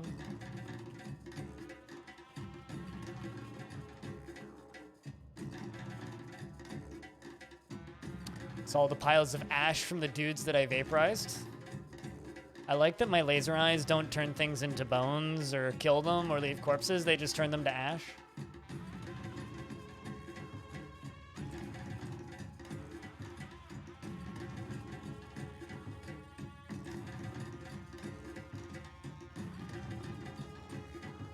All right, game. Where the heck this caravan at?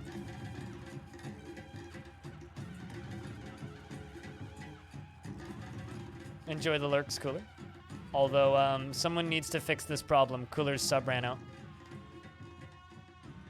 Like I said, I knew that there was people lurking. I just needed to tell them to do the thing.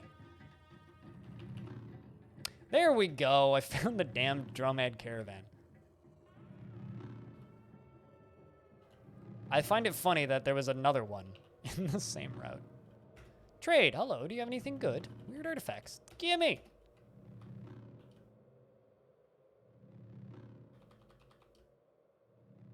Gimme.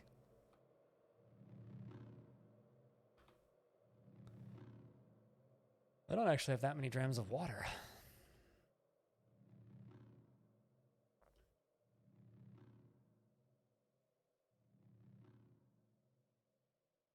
Hmm.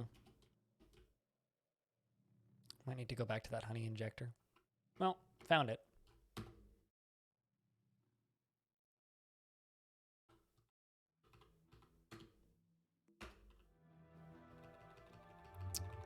I found your spot. I've located the Dromad caravan. Friend, you have our thanks. Our village owes you a debt. For now, please choose a reward from our stockpile as payment for your service. Thanks for the 1,000 XP. We'll take the rubber gum injector and the lead acid cell. And the compass bracelet. Because, yes. Filthy lurkers, says the one who's lurking. Filthy, stinky lurkers.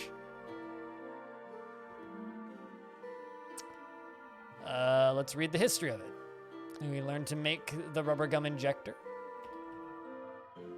Lead acid cell. Battery, basically.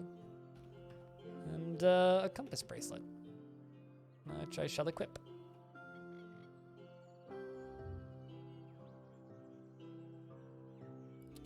Which I think, yeah, it just reduces my chance of being lost, which is nice.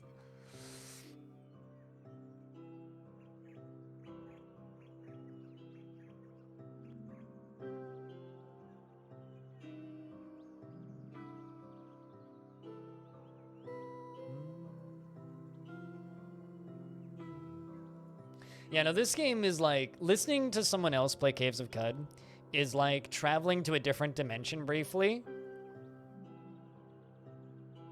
while on drugs that you didn't intend to take. It's like, what planet am I in? What dimension is this? How did I get here? What the fuck are you talking about? Am I crazy or are you crazy? I don't even know. Like, heck, I haven't played this game since mid-December, right? Was the last time I played this particular character. And most of what I'm doing is just, like, running around trying to remember what the fuck I was doing. It's like, I mostly know what I'm doing. But it's even just, like, not playing the game for a little bit. Like, the heck's a portable wall? I can activate a portable wall? I actually have no idea what the fuck a portable wall does. I'm just gonna run up here and activate it and see what happens from the edge of the map, just in case I need to vamos. Probably will be fine. Probably will be fine. Oh, I also have I have this extra hover sled, which I should read the history of, and then I'm gonna disassemble it. Although I could, actually, you know, I could just disassemble this thing. You know, I think I'm actually just gonna do that. Parachrome recoiler, which I can use. Oh, I also have a bloodstained portable wall. I have 2 portable walls. Okay. I'm assuming it's like, let's disassemble all of those chairs. Anything I can make here?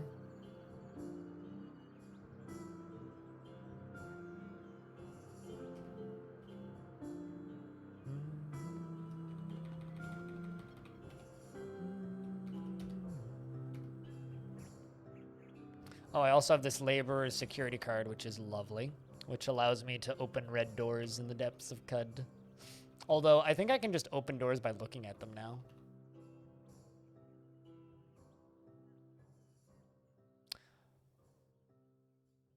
There's a few materials in there that I do not have access to.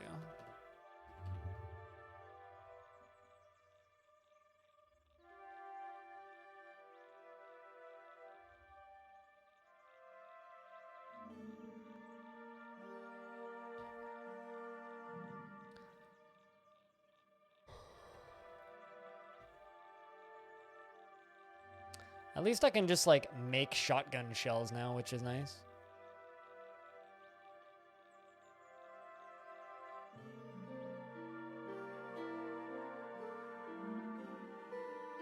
Wait, does this game have controller support? You know, I wonder, would this game be like one of those few examples where it's like the what's the word I'm looking for? This game would be one of the few examples of the Valve controller being useful. You just lost a chair sat in Joppa for your last chair sat in Joppa for 2 weeks. To be able... Because a fish serrated... Wait, what? The face, both the arms and one leg, all by his wax dripping fungus created in an ocean of wax around him, which essentially bruised in flames by a campfire he was waiting at. Huh. Steam, I know the Steam controller's dead, but like... I'm just wondering, like, I'm well aware that the Steam controller's been dead for a while, but some people still own them. I'm just wondering if a game like this is like one of the few examples where a Steam controller is valid.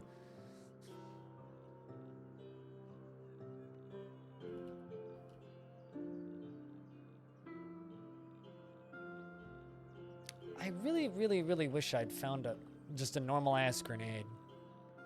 Do I not have an explosive grenade?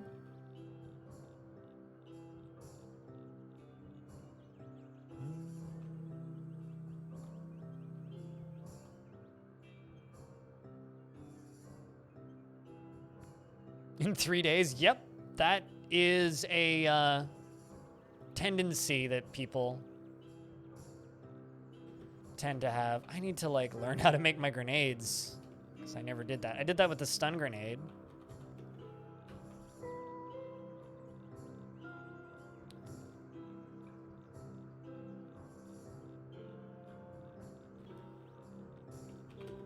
I'm just making sure that I've learned how to make everything that I have. Right, yes, of course. Wait, what? Hold on. Did I just... I just unequipped my weapon. And instead equipped it a fickle gill. Also, I should probably just swap over the carbide longsword. Although not like I'm actually using any melee weapons ever. I'm gonna stick to the flaming short sword. You have a problem? This game is brilliant. Like, it's really funny the number of people that have been so when Stone Shard blew the fuck up, right? There was 2 games that I was, well, 3 games technically that I was trying to convince people to play instead of Stone Shard. The first one was ADOM, second one was this, third one was Jupiter Hell. It's like, if you like that kind of gameplay, but you want a better video game, and generally the response that I got from people was, I don't want to play a game that looks old. And it's like, but these games are all so fucking good though. Doesn't matter if it looks old. Jesus, put your goddamn prejudices behind you. Christ. People. Fucking people. Let's go for a little bit of an outing, shall we? First, oh, I noticed some ruins nearby. Would you like to investigate? Of course I would. Whoa. Pew. Die, please. Okay, was that my fungi or his fungi? I don't actually know. Whose fungi was that? Mine or his? Novice of the Slightless Way burrows a channel through the psychic ether and begins to sunder your mind. Ow. Okay, asshole. Fuck off. Just pull out my gun and shoot him. Oh, there's 2 of you. Okay. I'm gonna back up. And that one dies to a goat. Get wrecked. Sounds like you missed something. I ain't no Seth. Thank fucking Christ I ain't no Seth. God. I wouldn't want to be that much of a fucking prick.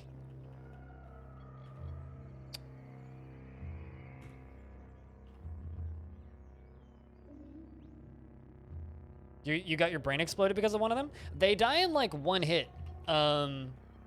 So just like get up next to them and slap them. And they generally fall to pieces.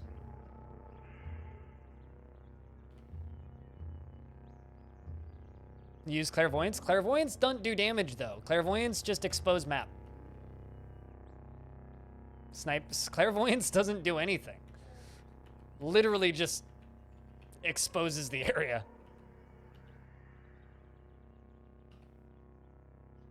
But no, if they get line of sight on you, then they'll start channeling you, and then you have 10 turns to get to them. I don't think they can use clairvoyance. No, that's not a thing. And it takes more than 3 for them to snipe you.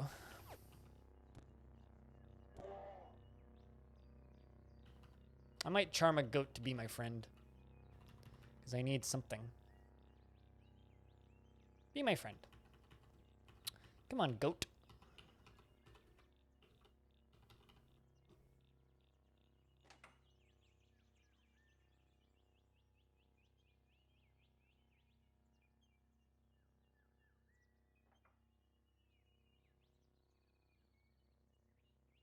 Those dudes have to get line of sight on you before they can hit you.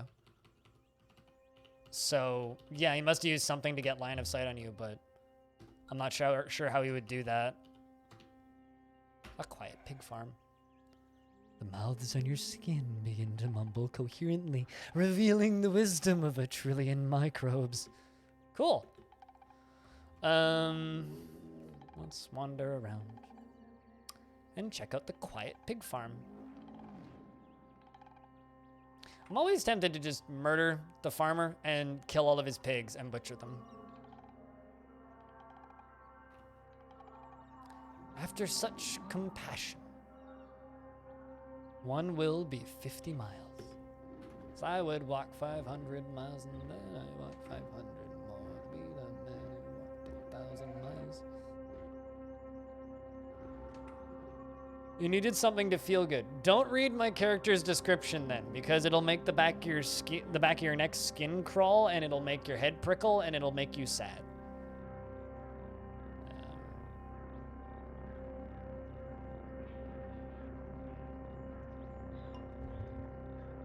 Just saying. It's the battery drying up, yeah, but it's fine. I got dozens. Quite literally, dozens. Basically, if you're easily disturbed by a person literally bursting with weird mushroom mouths that whisper to me every so often, that's me currently. All right. Whee. You finished a step. Travel to the historical site of Uvra Barrio.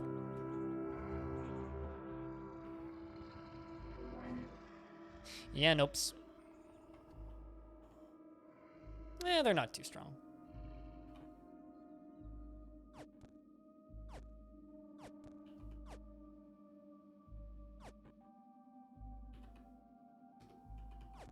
Wish I did more damage to them.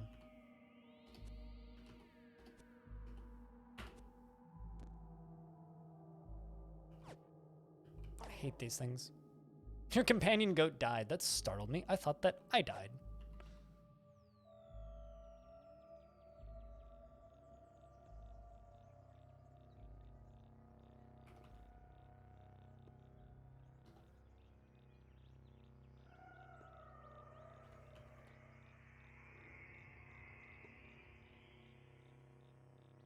Nope, Blep is not getting destroyed. No, Blep is totally fine. It's simply a, what's the word? The battery getting used up.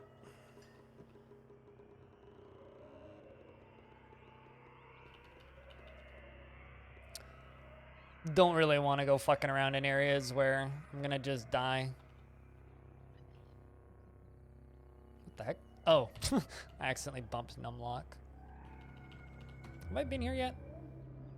The mouths begin to mumble coherently, revealing the wisdom of 1 trillion microbes. Okay, I have been here.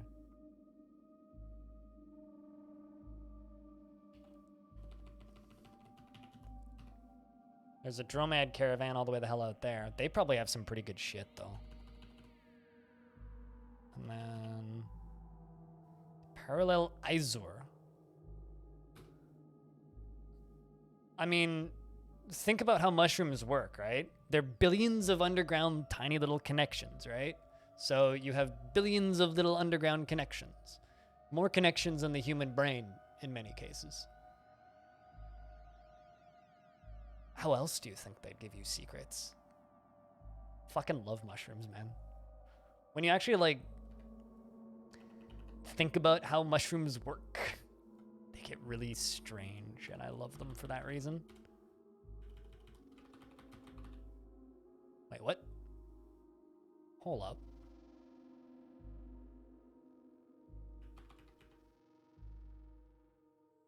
That's the same place. There's two places with the same name, eh? The heck?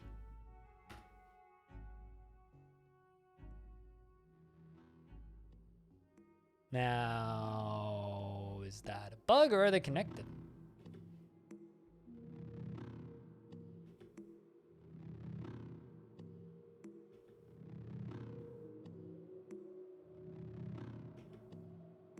Doesn't need to be. Also, it's on my back, I think, not my neck. Yeah, it's worn on my back, the mumble mouth. Dozens of tiny mouths, desolate of the infected skin, their moist lips pursing in. Yeah, I'll shut up. I got that and Fickle Gill, which basically just like boosts out shit. Wait until you read the health book about how to cure it. That's where shit gets really distressing. Speaking of mushrooms.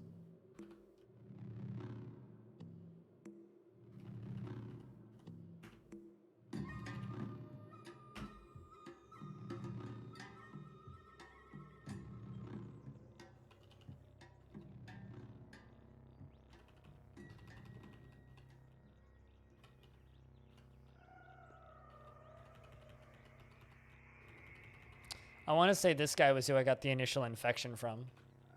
Yeah, this guy. This guy gave me the initial infection because I was trading with him. And then he was all like, yo, have some Fickle Gill. And I was like, bah.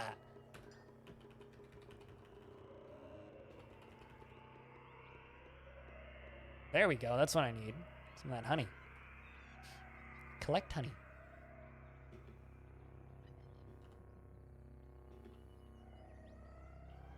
See, some mushrooms just spew out honey. Delicious.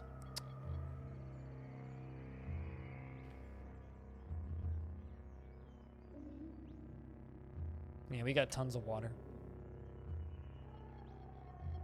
Do do do do do do do do do do do do do do do do do do. Do do do.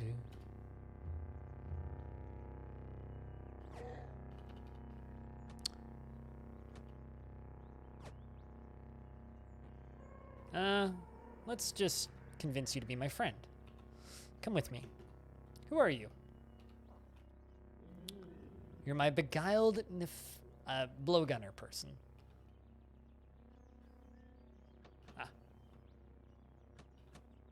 Well, you're gonna go fight with your friends. Good luck. Whoa! Whoa, whoa, whoa, whoa, whoa, whoa, whoa, whoa, whoa, whoa, whoa! Oi! Hey! Jesus! They just killed an albino ape! Did the okay, I'm just gonna kill you real quick. Did the albino ape drop the furs?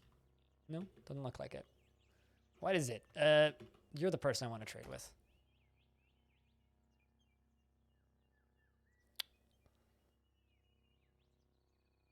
I'm kind of disappointed by this stuff in your inventory, I'll have you know.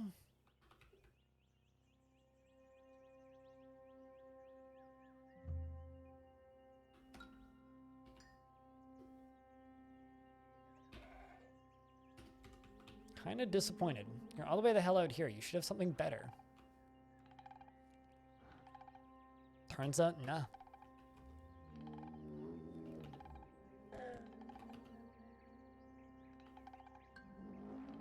An engraved club. In 3861 BR, the people learned of Mithrax's life and secretly saved with astral projection. Despite reports to the contrary, Mithraxis was alive and well. She was henceforth known as the Colossal Ghost. Yeah, no, this is one of those games that I just enjoy teaching more people that this game exists. It's kind of like Dwarf Fortress in that I get to play it, more people learn that this game exists, and everybody benefits. And a lot of people have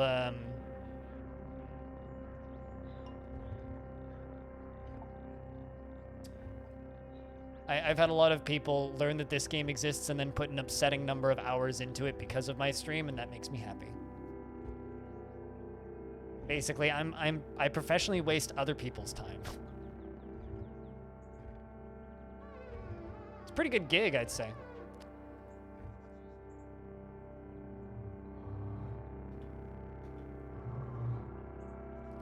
Learning many histories. My companion died. Jesus. I think I actually shot him. Yeah, I did. Whoops. He's a shitty companion anyway.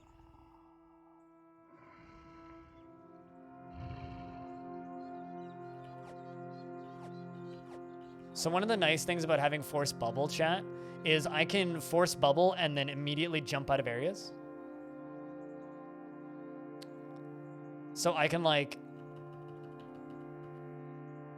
I can beguile somebody and then teleport out essentially. Just in a different manner. So what you're saying is you waste your own time instead of other people's time?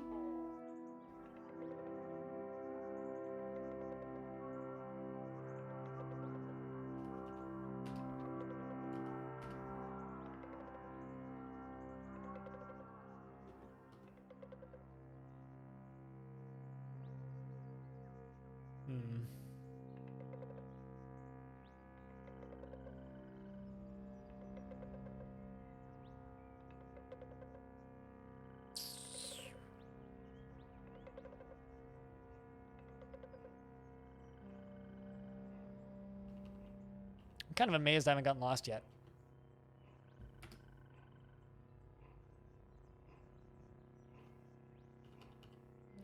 Just perplexed as to why there's two places with the same name.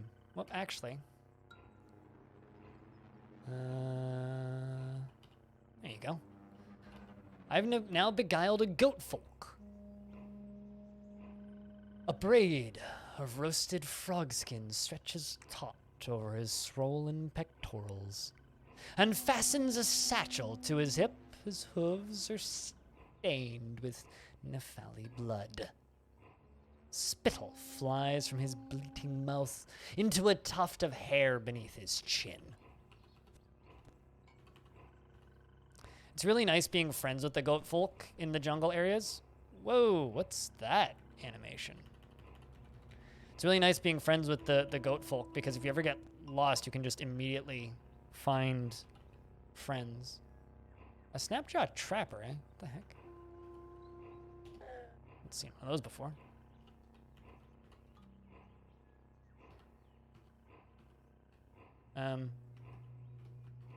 Fucking tree. Get out of my way.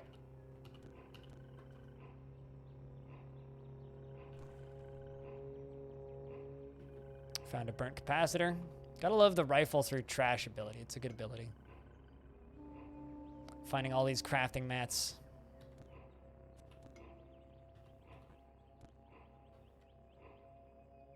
Saw a robot for a second there.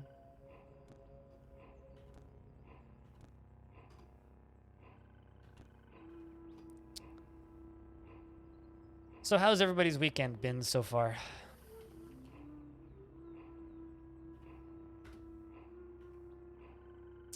Just gonna turn on force bubble.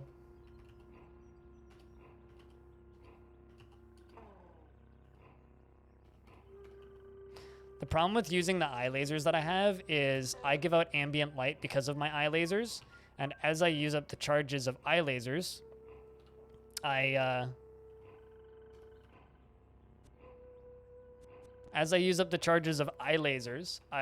lose charge of the ambient light. So it's like I have ambient light surrounding me, and then I shoot that ambient light focused out of my eyeballs. That's generally a good route to go if people aren't treating you well. Fur matted in blood-brushed clumps across his skin. Long fangs break the plane of his bristly snout. His hind legs ticks and he retches with his forepaws for reassurance of the dirt. In the earth's lightless recesses, troglodytes are reclaimed by the primal forces of once shucked them towards civilization.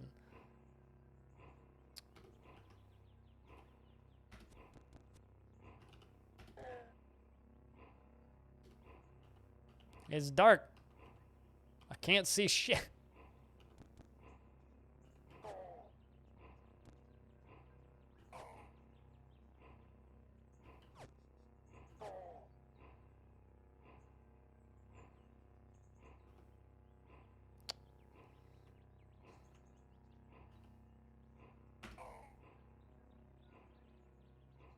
Just wait until I heal. There we go. The heck happened to my goat man? Oh, there's a door. Supposedly there's hostile creatures. There we go. Thirst at half rate. Thirst at half rate. And can use slime glands. Let's just thirst at half rate. Hook.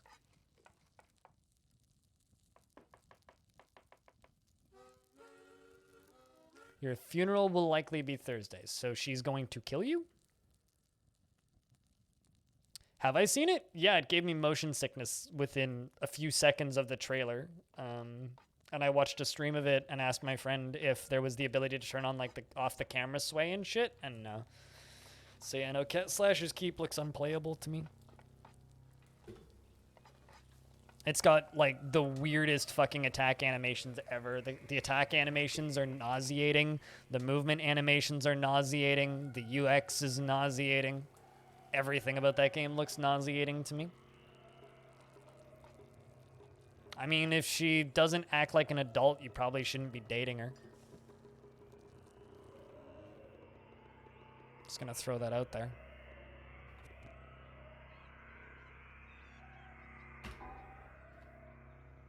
Weird artifact? Oh, shit. Understanding tread guard. Let's disassemble that. A flaming carbide dagger. Well, I'm gonna install Chemcell and auto-equip that. Go down to the flaming sword. And remove the cell.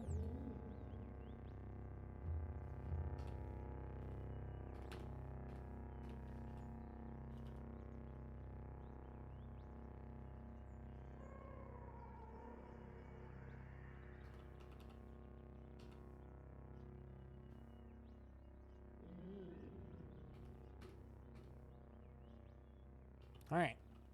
Let's keep exploring.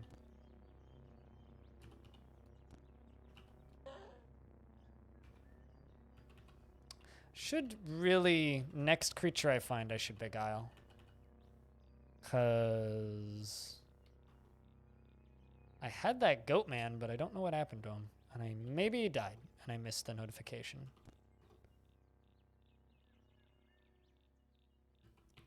There we go. He did die. I now have an ice frog that is oogling me lovingly. Good stuff.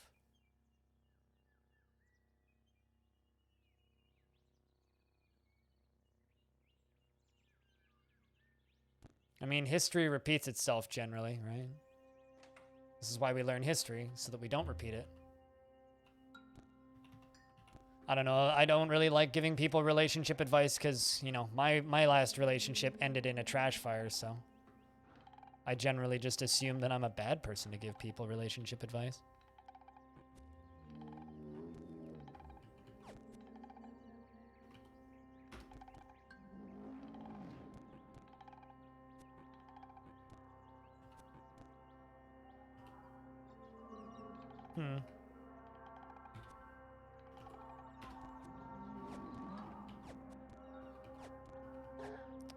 Why are these goat dudes so fucking strong? Not cool. I don't like it.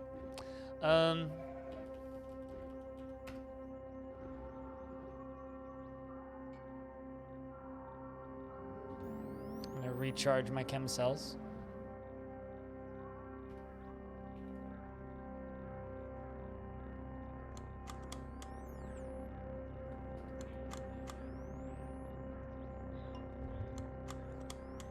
Wait, what? There we go. Both my chem cells are full.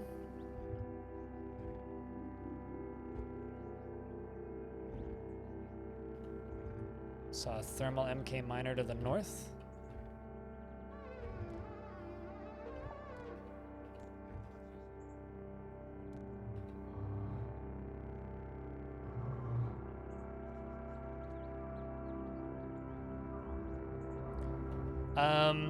Is that a Dota joke? Because I don't think I get the reference. I don't follow Dota-related things. I'm assuming it's a Dota joke because of Ice Frog.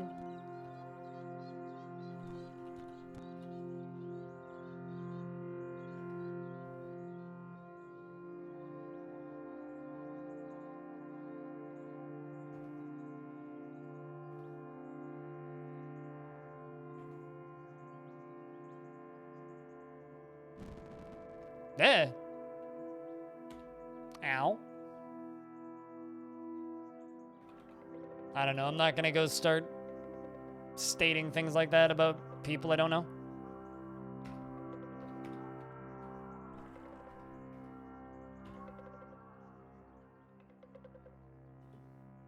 Well, I set some shit on fire.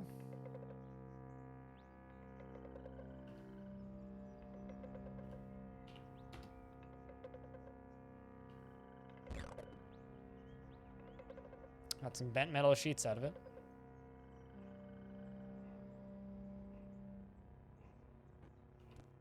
Yeah, if there's drama related to that, I'm out of the loop on it.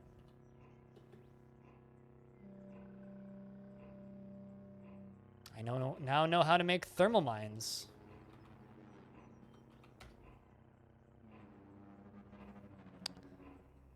Disarmed the mine and now I have a mine in my inventory. A mine! They call it a mine. A mine! It's definitely not a tomb. Ah, yes. Aglomaggot. I hate those things. Let's turn on a bubble.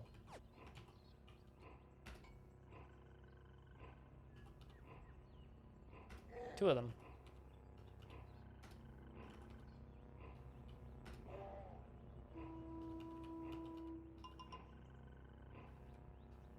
Kia.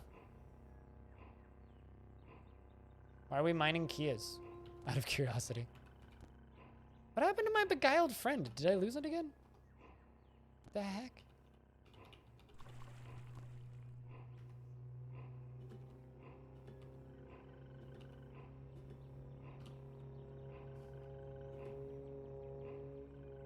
Okay, why can't I select that grenade?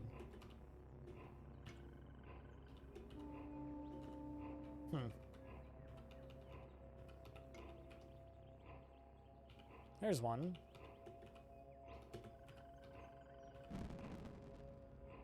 It's not really what I wanted to do, but okay.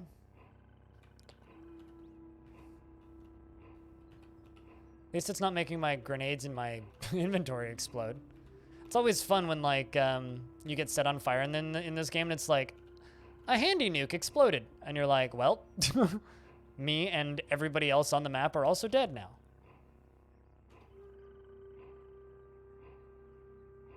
At least I got the last laugh, I guess. Oh, hey, there's my froggy. What's up, bud? Welcome back. I was wondering where the fuck you went.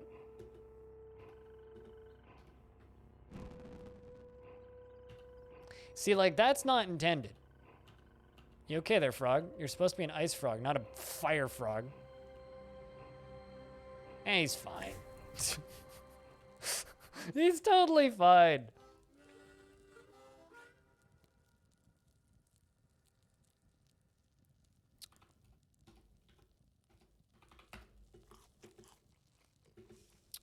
It's totally fine. You okay back there, man? You need some help. Hey, I mean, if it works, Caffeine. Just step on the grenade. That'll definitely... Or the... Jesus fuck, game.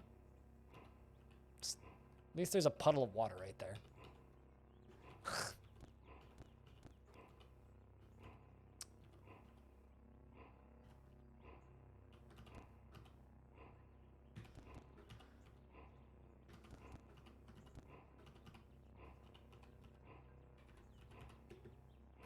Okay, you know what? Fuck it. I'm walking around the landmine.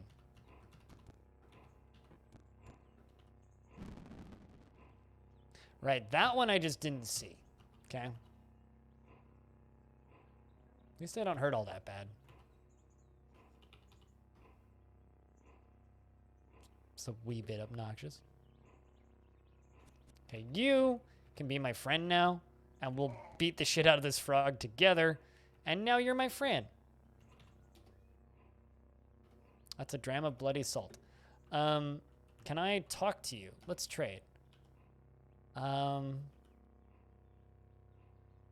have a sword or something I could give you? Could give him that stun rod.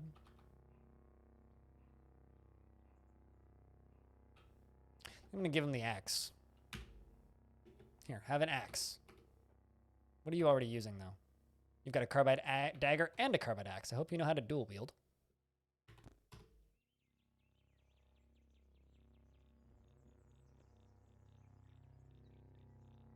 I think it's time for me to go get lunch in a minute.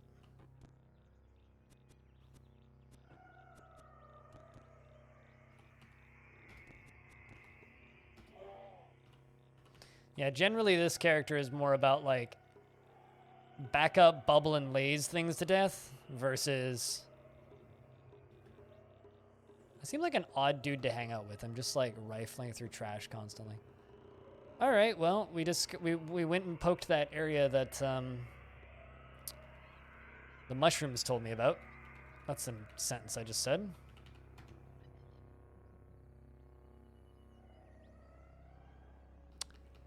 And now we're in the other town. I don't come here very often. All right, chat. If you're lurking in the chat right now, could I please get a big round of beers? I'm gonna go take a couple minutes of break. It is time for me to go get me lunch. All right, so I'm gonna go do that. If you're sticking around, it means a lot. It will be a couple of minutes. If you want to watch part 1 of this playthrough, or if you just want to watch more of the stuff I do, there's more content than you could reasonably watch in a lifetime over on my YouTube channel. And if you want to support me directly, I have a Patreon. Can get you some of those sound commands, which you might hear people using every now and again for $7 a month. Or at an 8% discount if you subscribe for a whole year. And if you happen to have sound commands, now's a good time to use them to entertain the chat. And we'll be back in a couple of minutes. The Unix system. I know this. Don't go anywhere too quick unless you really want to. BRB. Oh, also, I dropped you guys here because this town's music is fucking good. Be right back.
Hello. I return. Was grabbing lunch. Hey Taylor. It's good to see you. Just doing lunch stuff, and then we getting back to things.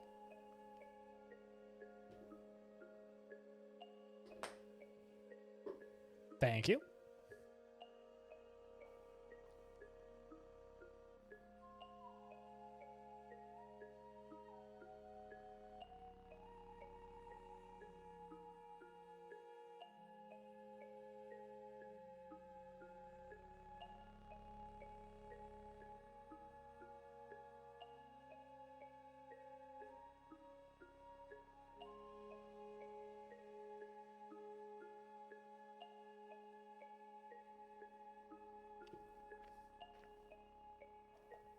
Hey chat, what did you eat for lunch?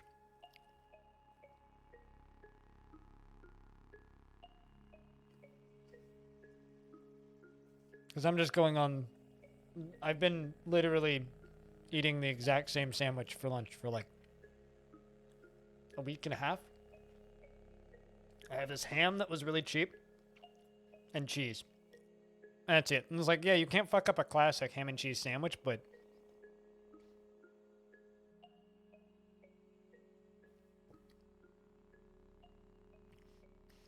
So when you say chorizo, what do you mean by chorizo? Because I just think chorizo sausage. Also, it just popped back into my brain. So yesterday, when we were listening to records on Discord, Rhinestone pointed out the fact that Jimmy Eat World is doing 3 live streams. Supposedly they're $15 a piece. I need to look up when those are actually happening.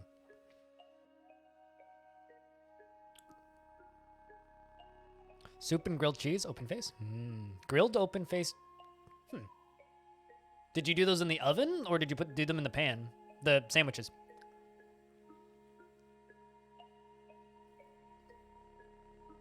Literally just a couple sausages? Fair.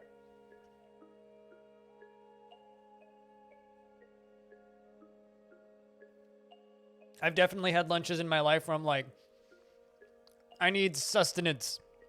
What can I eat?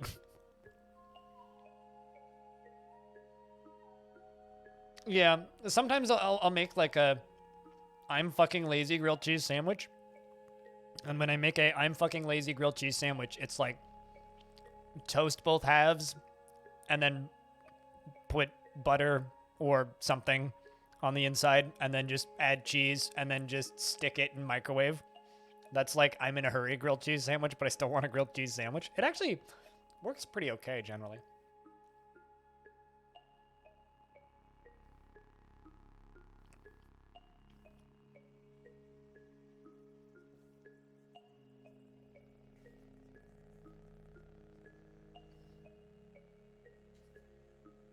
I just hope this gets my blood sugar up and keeps it up.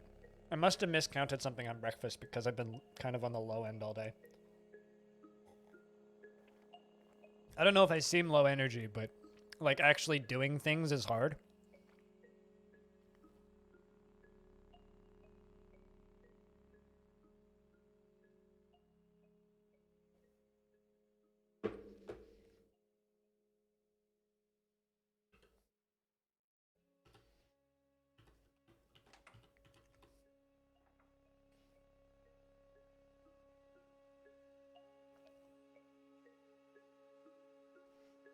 This town has good music. Whoa! Oh, everybody's sleeping. Never mind. I thought they were fighting for a second there.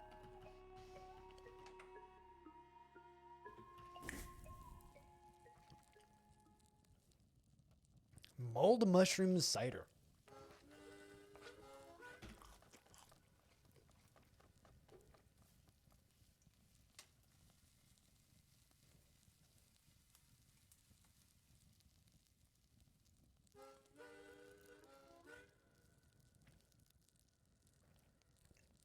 Pumpkin soup. I don't normally... I don't think I've had a pumpkin soup. I've certainly had squash soup.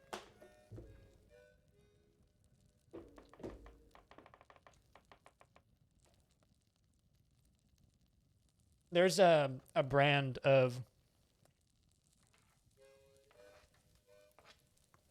fancy organic vegan soups that sometimes are very cheap at my local grocery store. And they sell them in like these bags. And one of them is a butternut squash soup. And it's very tasty. It's like butternut squash tomato with spinach and a bunch of spices. Love that stuff.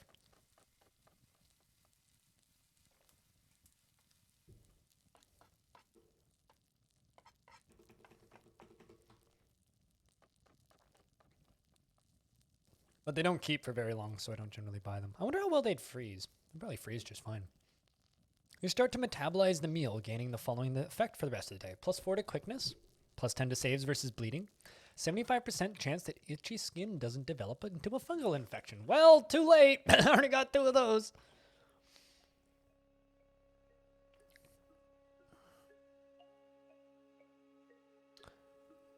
When I get a chance post-conversation, I'm just babbling. Could I go over Caves of Cud and what is on my screen? Are you just talking like UX, or are you talking like the area that I'm running around on? A Jarl. Hostile. Whoa! Cool. Hostile plants sending exploding things at me.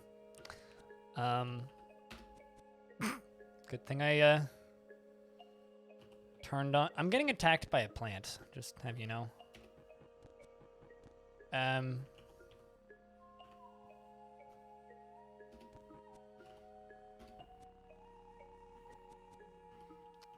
don't believe I've ever been attacked by something in this town before, so that's a little odd.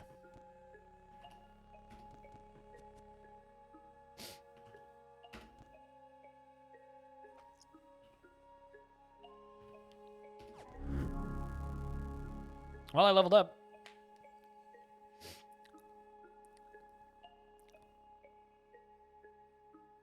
I mean, it's definitely part of being in Cud, yeah. Both. So I don't know if I can explain everything, because there's a lot to explain. But the UX that you see on the side, the top half of it are my stats.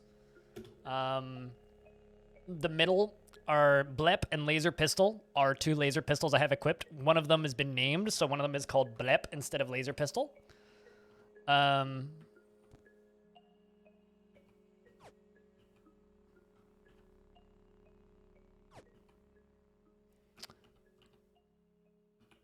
Holy shit. Was that the shopkeeper? Holy fuck. Why did the shopkeeper attack me? What did I do to piss off the shopkeeper? All right. Okay. Well, there's a bunch of free shit, I guess.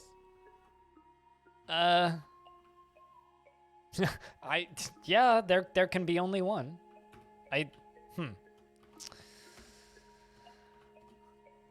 All right, well, I guess I should just take all of this stuff and you know, not complain too much. Anyway, how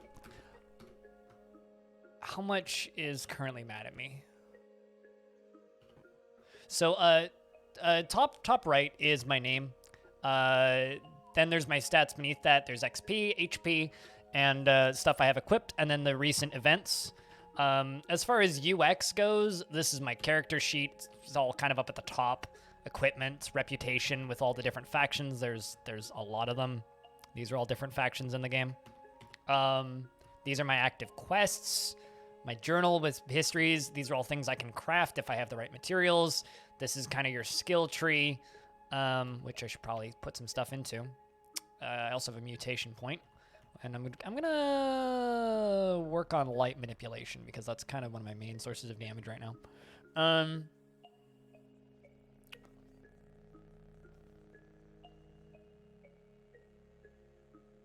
What's my standing with the consortium?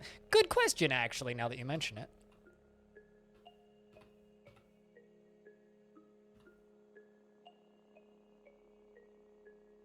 Actually, I don't think great, now that you mention it. Because I am kind of covered in mushrooms. Did I miss it?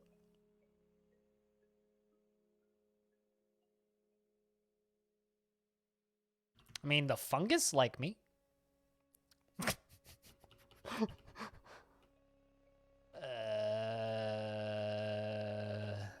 There you go. Yeah, no, they're big fans, one could say. They are big fans. They really, really, really fucking hate me. Even docile members will attack you. You aren't welcome in their holy places. And is interested. Oh, jeez. There was one time, chat, where I managed to get cats to be indifferent to my existence, and that's my greatest achievement in Caves of Cud. Because by default, cats despise you, even docile ones will attack you. Cats won't usually let you pet them. You aren't welcome in their holy places. Cats aren't interested in trading secrets about locations of all settlements. They are also interested in hearing about gossip that's about them. Yeah, so the consortium kind of hates. I didn't realize they hated me that much. I know that I killed one person that they liked. Whoops. Anyway, I just picked up a lot of stuff. So let's just take all those canteens of water. I'm gonna leave the super heavy shit. I'm gonna take the floating glow spear. Take the spectacles.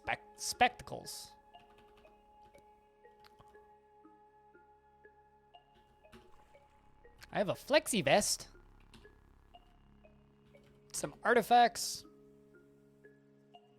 I got their recoiler. Nice.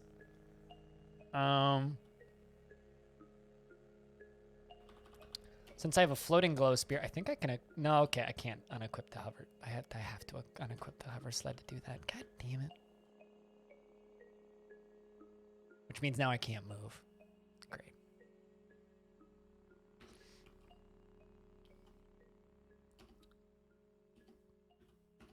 There we go. That always annoys me. The fact that I can't have more than one hover sled equipped. Which anyway, the reason I'm confused by why I got attacked by these guys is because I walked into the area initially and no one attacked me, right? It was just fine initially. There was plenty of like people wandering around, and then suddenly out of nowhere it's just like, oh, right. Wait, what? Did I thought I equipped I did not equip the hover sled. Now I can move. There we go. Well, since this is my stuff, apparently, might as well just murder everybody in town and, you know, take the stuff. As you do. Ooh, spiked gauntlets. I got mushrooms growing on my hands, though, so that's no use to me. Maybe we just move in here, you know? Just take all of this stuff. And, now I have a shade oil injector. Let's learn how to make one. And take it. Grab the bandages. Sure, I'll also take the lead slugs. Why not? This guy doesn't seem to mind the fact that I'm stealing all their stuff. Yeah, see, most of these people don't care. Specifically just the shopkeeper. How heavy is carbide plate armor? Too heavy from looks of things. So, chat, should we just become this village's shopkeeper? Just live here? Just store all of our stuff in his chests and sleep in his bed. Just don't mind the piles of blood.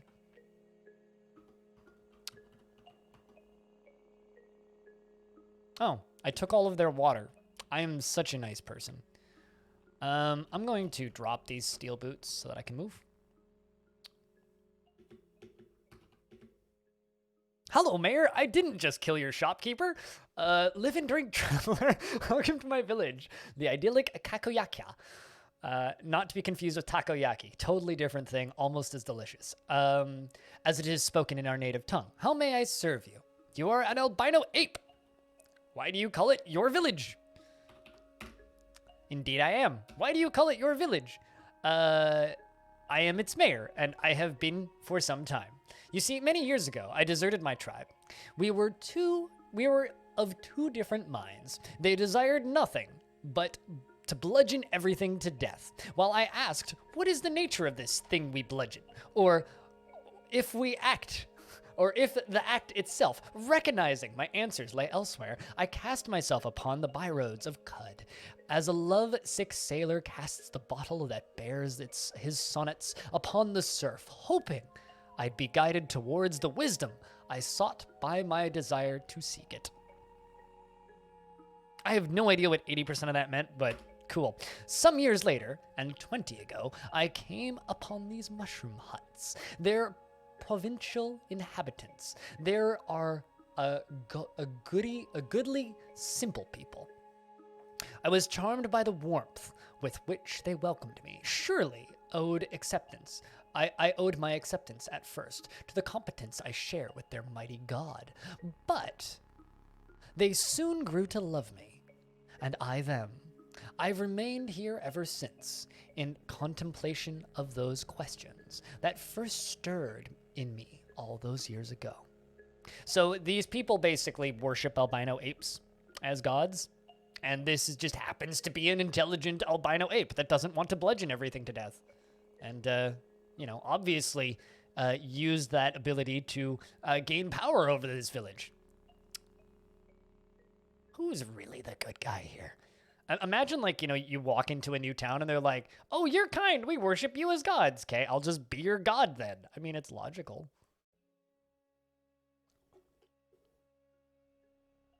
It's totally just because he was intelligent, right? Just totally. It's got nothing to do with the fact that this ape just happens to be what they worship as a god.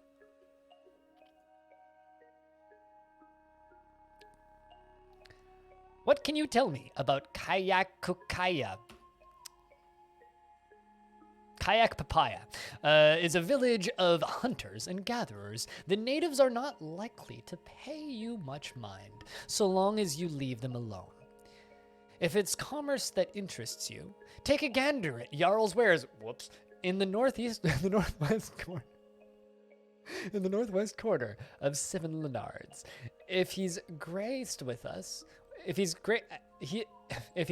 with his presence, I must warn you, however, if you harbor any villainous intentions, do well to abandon them. Warden Indrix will be keeping an eye on you. Well, about that. I didn't. He attacked me, okay? I walked in and he was like, fucking traitor, and tried to blow me up with exploding flowers. What can you tell me about Jarl? Jarl is a harmless cucumber vine. My ass! Jesus! It came to Kayakuya a few years ago. Last consortium chandelier, a wicked little hyant named Plysago suffered something of an accident. Axel Cattle's defense, Plyago probably should have stowed its shears before it chose to berate the poor hunter. Anyway, Jarl stocks a plethora of goods. You will be satisfied with your visit. I already have all of his stuff because I killed him. Preek Stargate? I'm not familiar enough with Stargate lore. I need to sit down and watch Stargate. Right now there's a few shows I need to watch, though. Most recent of which being the history of swear words. So, has anybody here watched Fargo? Should I watch Fargo? I've heard a lot of very good things about Fargo out of fucking nowhere.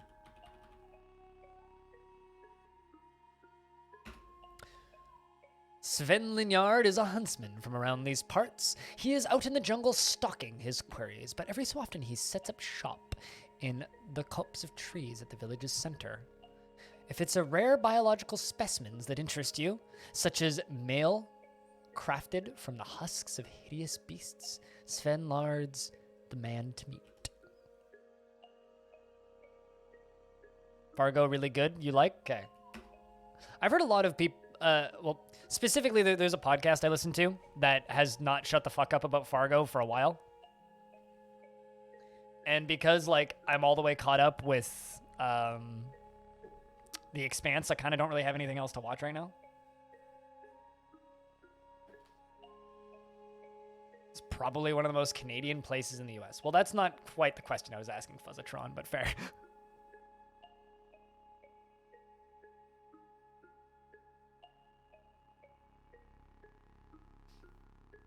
Isn't that often the case? It's like the first season of Mindhunter was like, oh my god.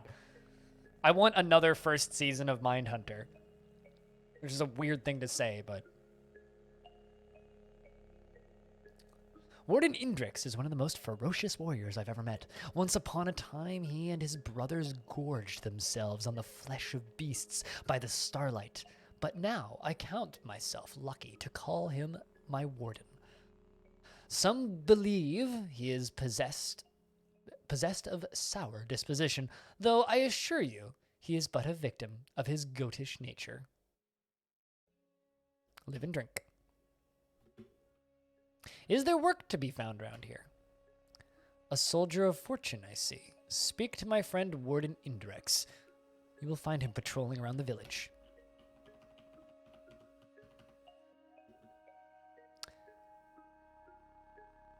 I am in search of work. Make haste, traveler.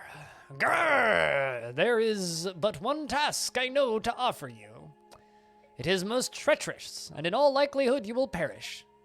Are you interested? No. Is your interest waned? No. Continue. That's funny. I assure you I can probably murder most things that kill me in this area, as I just killed your shopkeeper. I'm not overleveled or anything.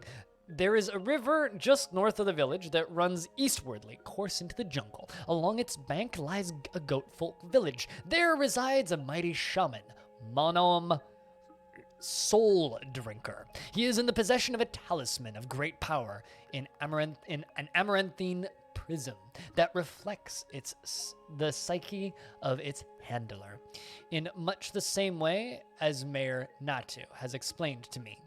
A common prism refracts light. The thing is cursed, traveler. No man nor goat may safely wield it for long. You must travel to the village and retrieve the prism from Manom by any means necessary. Do you understand? All right, time to go murder a dude. Is there anything else I should know? There is. Firstly, Manom will likely have several goat folk under his enthrallment, and they will protect him at all costs. Secondly, take care to stay out of Manom's reach, for his power is most potent when he may lay hands on you. Finally, once you recover the prism, do not, under any circumstances, wield it. I needn't warn you of the consequences. Should you return, you should return to me, bearing that charm.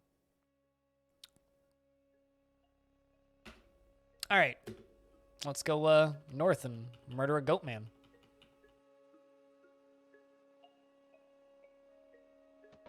Whoa, Jesus.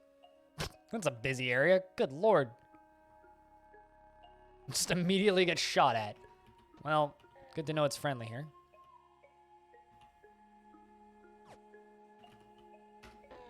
Brrr. Meow. Zap. Blep. There's also a, So that dude with the shotgun at least can't really hit me. That's terrifying. Good XP, though. Yeah, fuck up some goat peoples, indeed. I quite like the goat folk, though. There's been a couple of runs I've done where I've managed to be friends with the goat folk. And every time I've been friends with the goat folk, it's been very nice, because you go into these areas and they all just become your friends. And then you're just like, oh, well, you're my friend now, so I can just, like, ask you where the fuck I am every time I get lost out here. This dude has a very scary gun. He dead now, though. Wait, what? I didn't just piss off the... Phew, I didn't.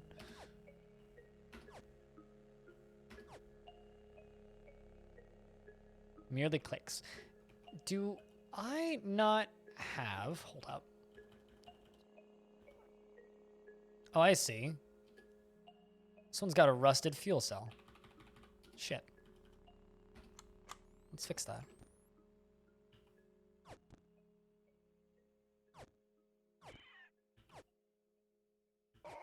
There we go. It's like, why is it not firing?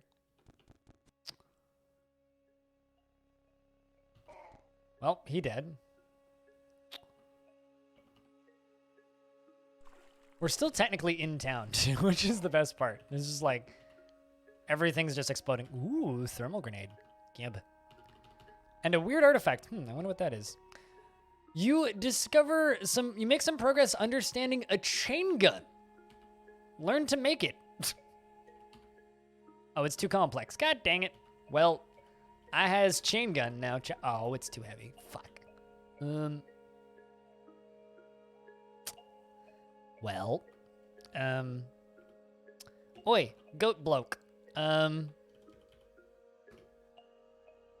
Let's trade. Do I have anything I could give you that you can actually use that, like, you won't immediately... Here, I'm going to give you a floating... Well, here. Yeah, sure, take both of them. Take the floating glow spheres.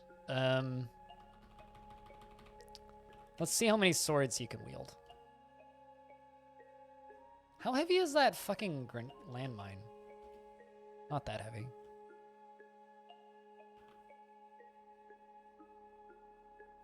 It's mostly the chain gun. Who knew? Chain guns would be fucking heavy. How heavy is that tree? I'm carrying a plastic tree for some reason. I guess, oh, I know what the problem is. I could just give him some of my water. All right, bud, so if you die, I have to go get your water. So, chat, if Goat Boy dies, remind me to go get his water. Because that's a lot of money he's carrying. Water heavy. Ooh. High explosive grenades. That's what I needed. Huzzah! And a resonance grenade. Let's also learn how to make those. Grab that. Grab that.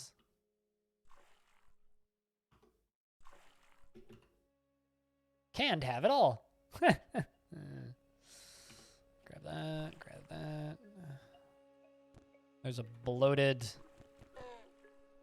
leech. You know, let's just leave.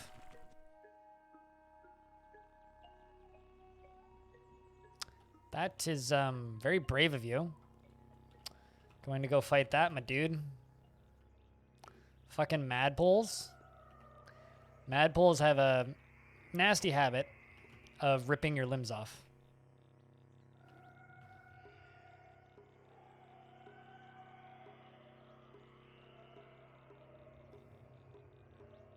Travel to the goat folk village. He said directly north. Is it on my map, actually?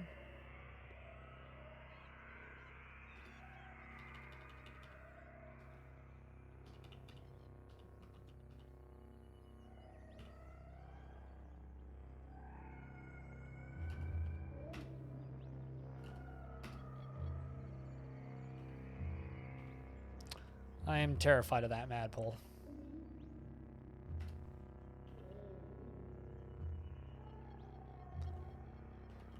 I've done this quest before, but it's been a while. Ah, God.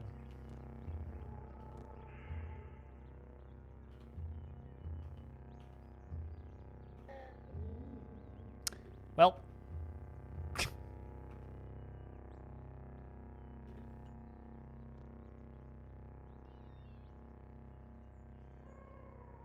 Fucking hate madpoles.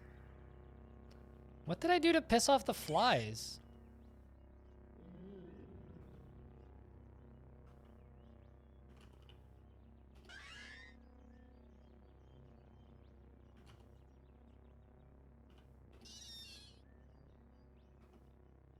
The madpole wants a hug. He also wants to rip my legs off.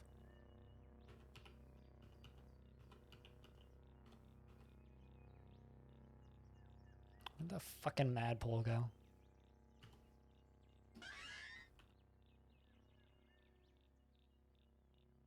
I love that my goat man friend just went and ran into the middle of the lake and died to a fucking madpole, man. Well, not getting that water back.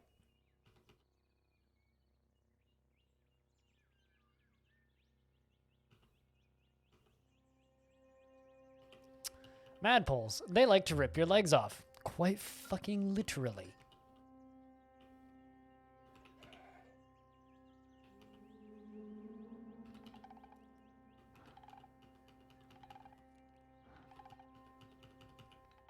Okay, where the actual hell is this village? Serious question.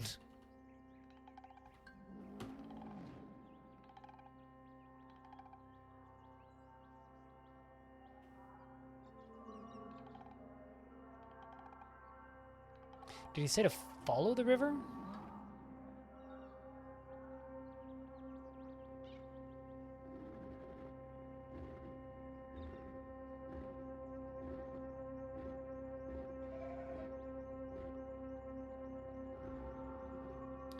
Pass by River Savvy. It's got to be like up here somewhere then. Kind of tempted to go back to where he was and ask him. See if I can reconfirm.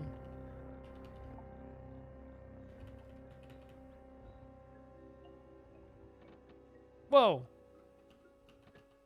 the hell is going on in this town? Like, actually. What? He just... Where will I find him again? Just north of the village, there's a river who runs eastwardly into the jungle. Follow it. Oh, I have to follow the river. Okay. Herder.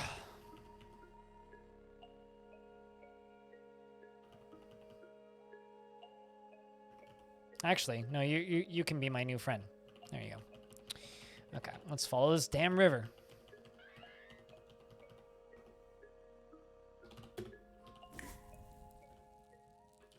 Preserve my fresh foods because I got tons of them.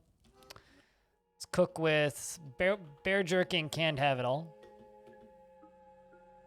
Whenever I identify an artifact, you get 37% max HP for an hour?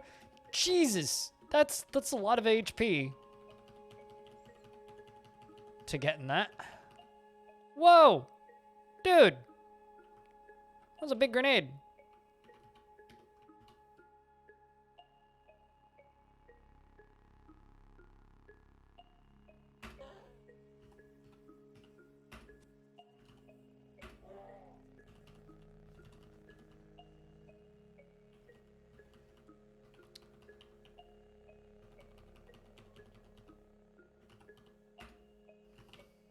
But yeah, I try and do my best to explain this game, but this is one of those games where, like, sometimes I can't even be 100% certain what's going on. Like, I know how to control the game, but there's definitely points where I'm playing CUD where I'm just like, I don't know what the fuck. It's like, I don't know what that was. It almost killed me. It was scary. I didn't like it very much, but now it's gone. That's a friendly goat man. That's the not friendly goat man. Just gonna keep walking. Oh, never mind. There's an unfriendly goat man behind me. There is no longer an unfriendly goat man behind me.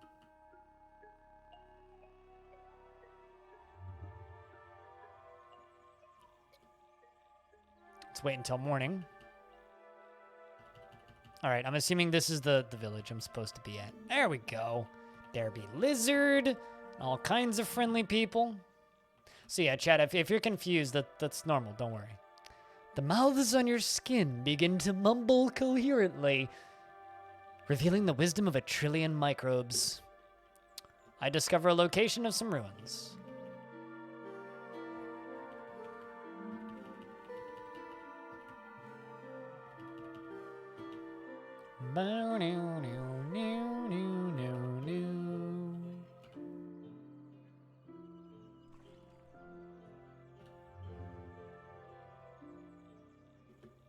The village of Sazopur.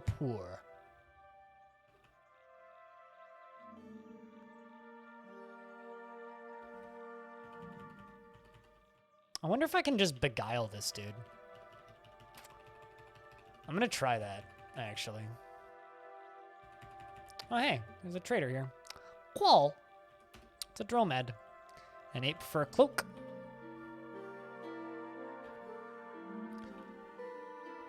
Man, look at those folded carbide arrows.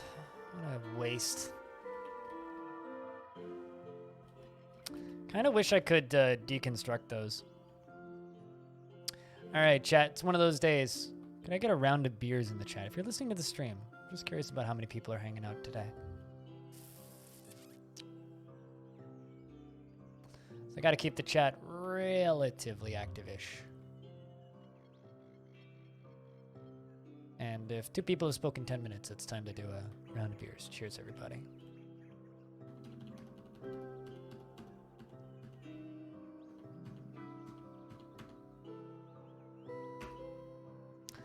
All right, so I'm going to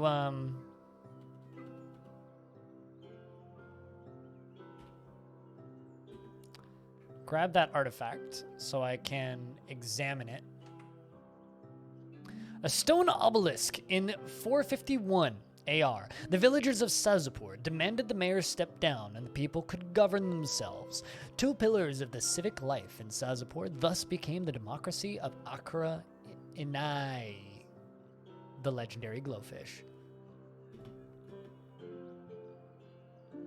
The villagers of Sazapur laid offerings at the feet of Akira Anai, the legendary glowfish, in exchange for knowledge about spreading the gospel of insect larvae. You have consumed half of the beer? What kind of beer is it, if I can ask? This village looks weird.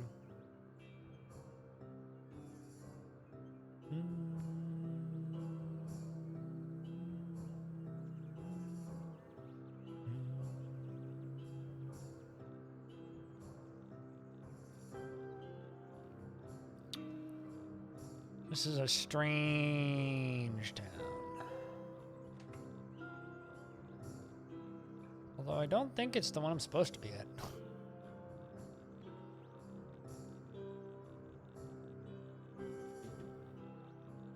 Is that a cannibal? Yeah.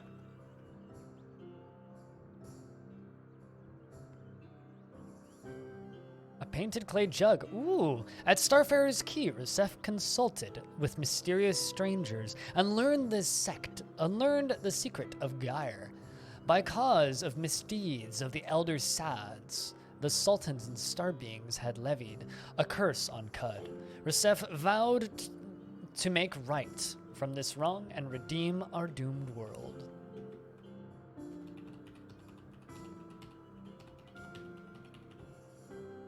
All right, well. Palm? Ooh.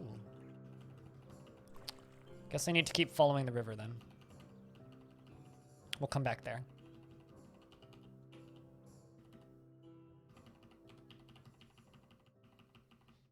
We will come back.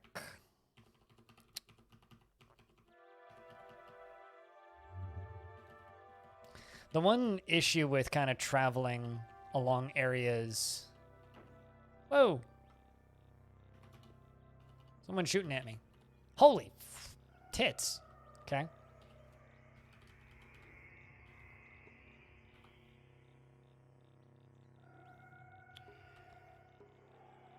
Well.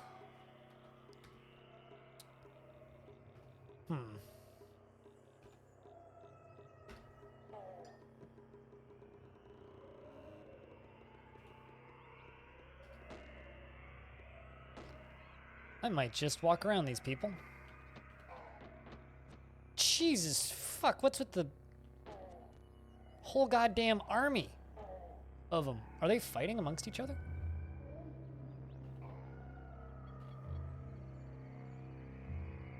Well, good thing I got,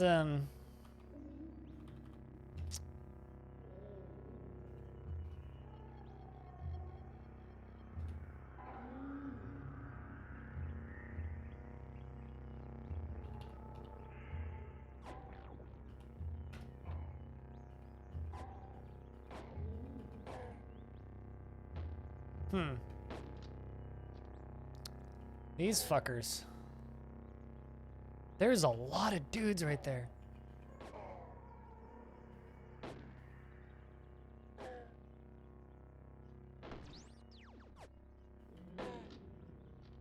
Oh my god.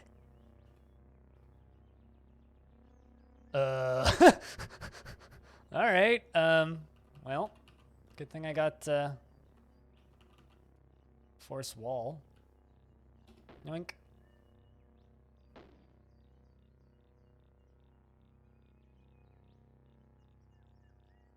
I discover another ruin, and there's even more people right here.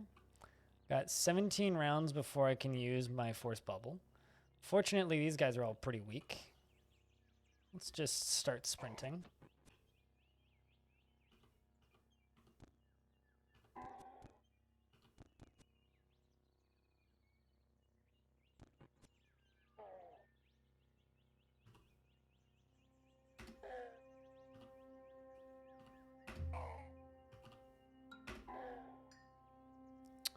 Well, that was kind of terrifying, and also kind of even more terrifying. I will gladly take these books, though. Might need a book break pretty soon. My companion was killed. Oh no. Whatever shall I do without my companion? I was just gonna leave this area, but now I'm like, you know what? Actually.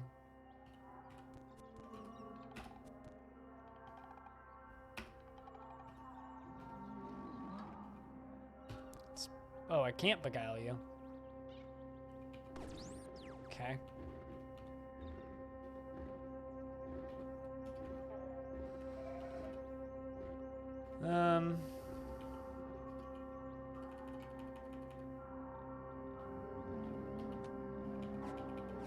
Just gonna shoot everybody, because that's what I do. I walk into a space and I kill everybody. Okay, you are going to be beguiled. You're now my friend, and you...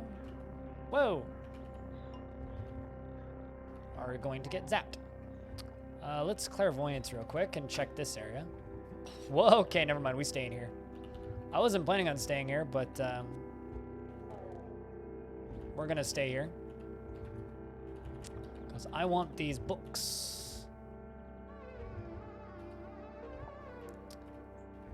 You know, this is often how I die in CUD. I don't know about you guys, chat, but often how I die in CUD is like, oh, this area is dangerous. I should leave. Oh, look! Look at all this loot!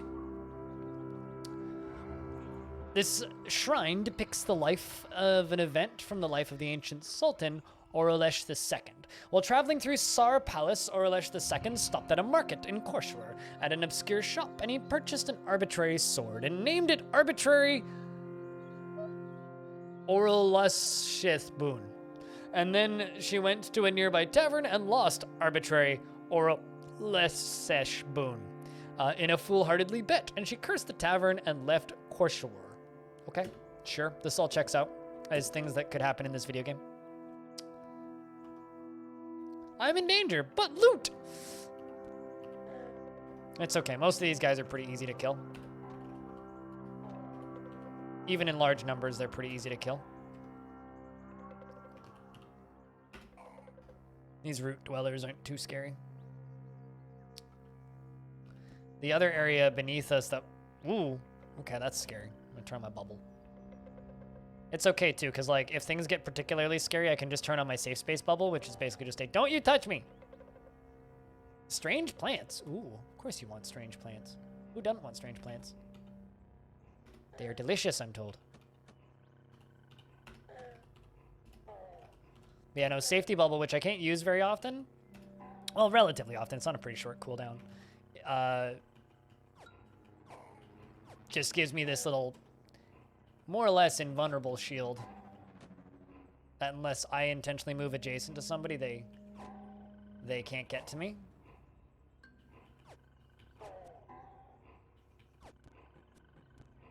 Ow.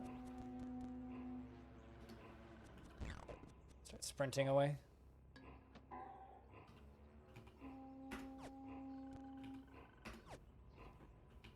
How did that not kill you?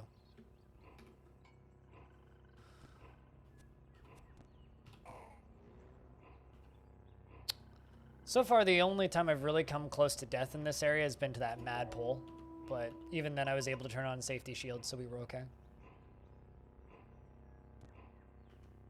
Let's just check clairvoyance.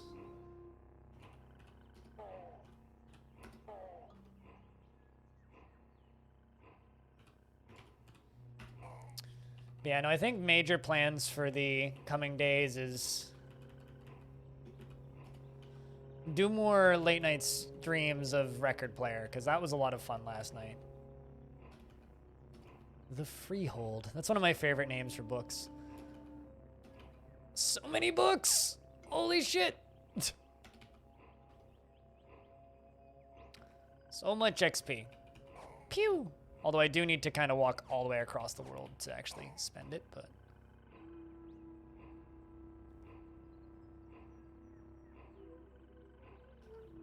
Enigma. Find Pax clock and convince it. I found a burnt capacitor. Gotta love being a hobo and rifling through trash. Also haven't said thank you enough today, so cheers guys. Thanks very much everybody for just kind of hanging out and chilling. Cud's always super chill. What did I just shoot? Did I just shoot my companion? I think so, actually.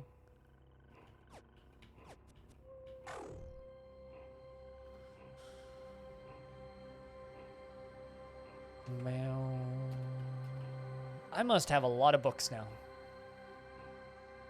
Fortunately, in this game, unlike real life, books don't weigh that much.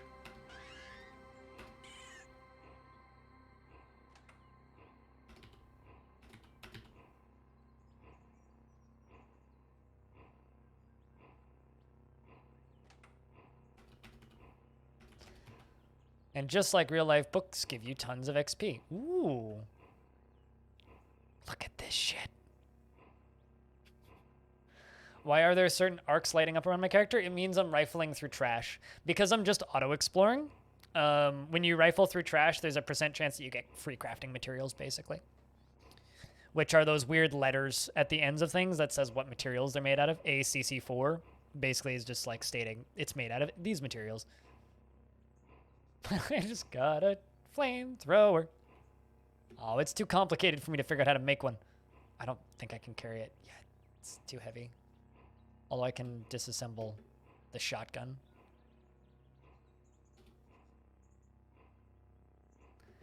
We're going to need to go to the library. Look how many books I have, holy shit. There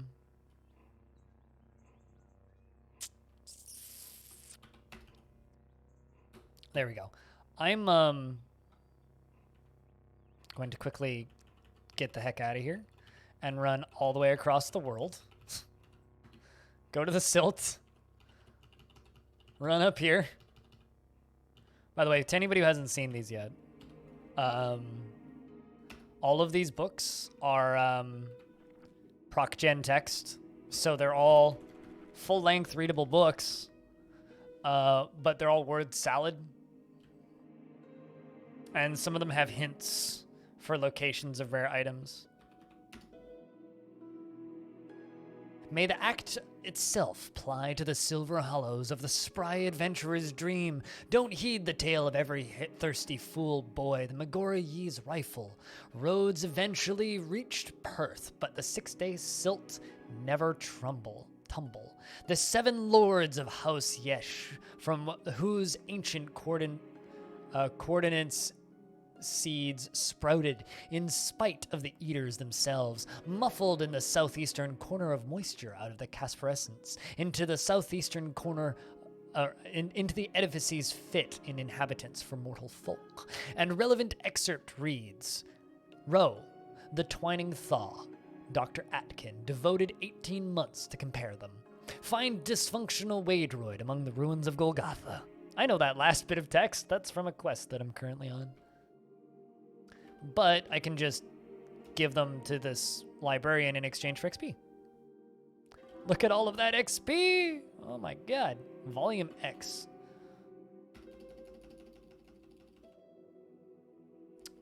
Give me all that EXP. It's actually not that much, but it's enough to level up. And then some.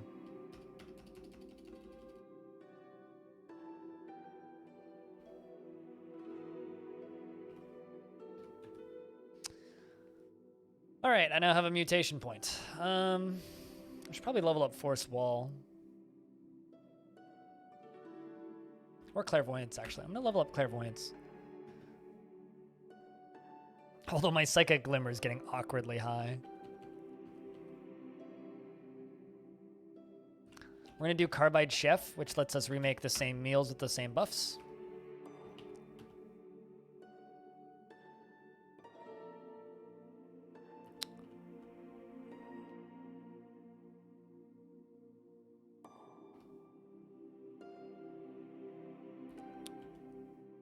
It's the Dromad Caravan, Shapur. Where?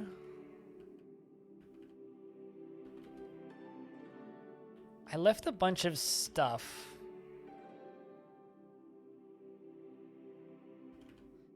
In one of these spots. The Legendary Scribe, I think.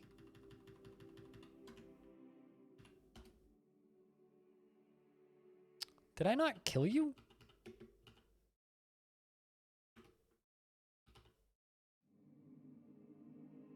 Huh. Not sure why you're here. Yeah, so I came here and just killed everyone earlier. In the playthrough.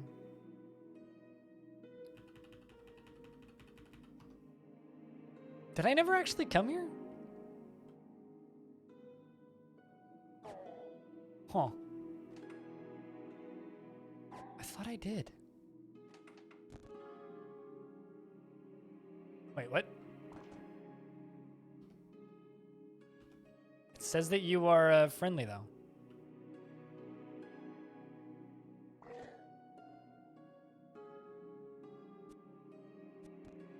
Just gonna... Oh, I see. You're not actually attacking me. You're attacking each other.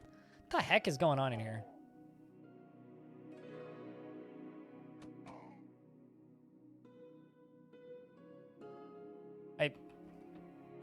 Okay.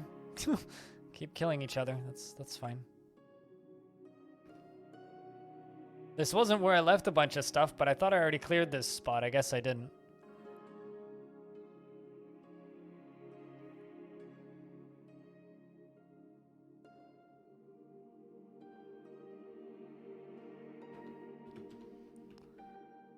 Let's go to the downward stairwell. At the Battle of the Shrine of Marish, Mithraxes fought to liberate the baboons. She wielded a potent rifle, which, with such dexterity, it became forever known as the Potenticus Baboon's Gift. Oh, hello.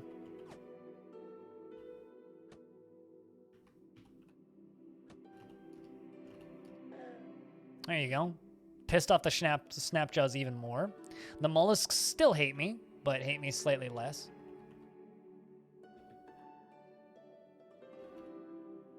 I will disassemble that Borderlands revolver, take the copper nugget, leave the knife. Oh, I'm carrying too much to move. That copper nugget just put me over the limit right there.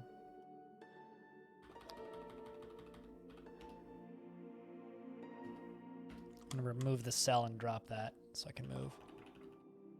Whoa. Apparently I know the location of a legendary scribe and never went about dealing with it, and it's full of very low tier enemies, so might as well. Your reputation with Snapjaws decreased even more. The flock of the Moatborn increased by 215 to minus 145, and they are now indifferent to me. Well, that's good. Some people won't kill me on sight now. I can't cook with hostile creatures nearby. A painted bronze battle axe. In 3838 BR, a corrupt administrator was appointed to the position of Hakresh neighborhood. There she outlawed the association with baboons, and Meraxes was forced to flee. Deep in the wilds of Sar Palace, Orlesh II stumbled upon a clan of mysterious strangers performing a secret ritual. Because of her reputation for murdering someone with an 8-sided die made of silver, they accepted her into their fold and taught her their secrets. You seem like you were a good person.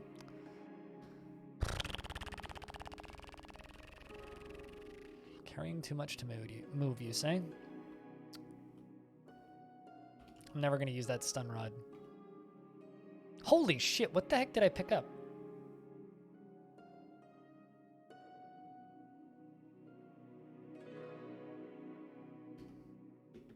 Oi, trading boy. Well, actually, hold on. Let's just pick this up. Goat friend, come here. Trade. Take a bunch of my shit, please. Even though you're probably just gonna go drop it somewhere. I don't even fucking care. As long as it's not my water. What can I give you? Oh, I don't need all these. Oh, I've got 2 chain guns? Why the fuck do I have 2 chain guns? I guess I should deconstruct the 2 chain guns. Generally, in this game, the problem that I have is like, I'm overburdened. Why can't I move? And then like, I look at it, and the reason I'm overburdened is because I'm carrying 5 corpses or something equally dumb. I am now covered in oil, but I've disassembled a flamethrower because I'm never gonna use it. And that pump shotgun. There we go. My laser guns are much better. I also get all of those tinkering bits. There we go. It's good to be all oiled up. Found all those burnt capacitors. Whoa! Well, you're dead now. Hope you like being dead. Baked pickles. Ooh. You eat the meal. You thirst at half rate. I don't think that baking pickles would make you thirst at half rate. Aren't pickles like 90% sodium? Chat, you know, I kind of did this a couple minutes ago, but we gotta increase the chat activity or I'm gonna have to swap games. Just a reminder, because like, chat's getting a little slow. That tends to happen with this game eventually, which is fine. And I'm okay with swapping games, but just keep that in mind. Preserve your fresh foods. Yep. Got tons of random crap we gotta preserve. Right, so you are a chef. But where's the actual legendary bloke? Oh, hey, an engraved vinewood sap mask. Deep in the wilds. Oh, I already read that one. Ah. Pew. Pew, pew, pew, pew, pew. You can just go do whatever. Okay. Got some shotgun shells. Killed the final plant, and there's nowhere else to explore. That's bizarre.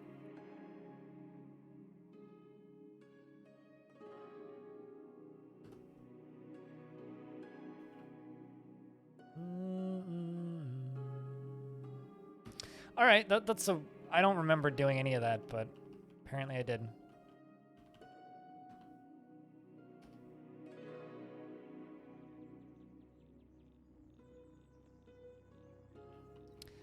Jilted lovers are indeed a mob type, yeah.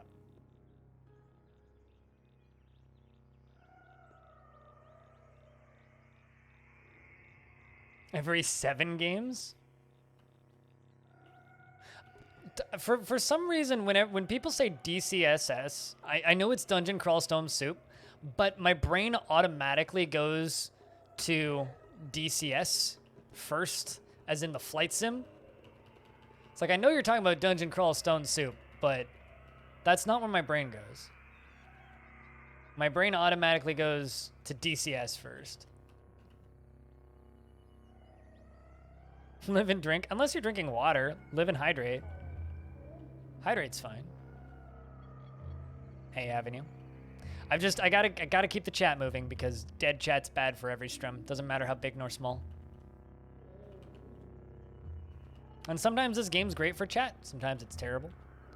Because I think people think that I'm just focusing way too much on the game, but I swear to God, I'm not. I can read everything that's said. The only thing is I'm not the greatest at explaining this game because this game's really difficult to explain. There's a lot of trees right there.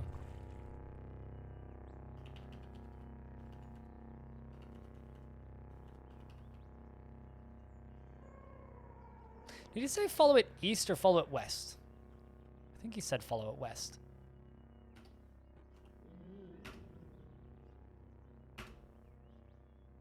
What just shot me?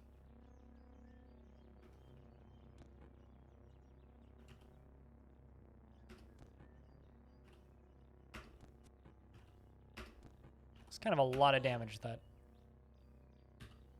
I'm not okay with. Oh, that dude.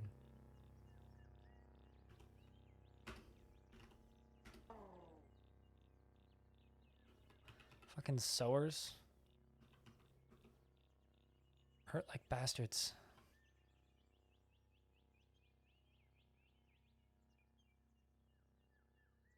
It's very much like, I feel like the Clownfire, I feel like this game just kind of puts the people watching it into a weird hypnotic trance state, and they're like incapable of talking. Because like frequently I'll have like 80, 90 people when I'm streaming this, and when like someone resubs or something, like 50 people talk. Like everybody's watching very actively, but it's a very quiet chat game. It's strange. I've never fully understood it, I'll be honest.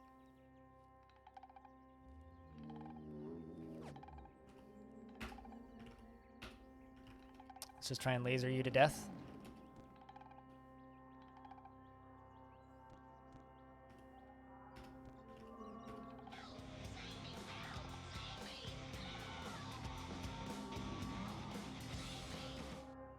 And Caffeine, thank you very much for gifting a subscription to Queen Daff Daff.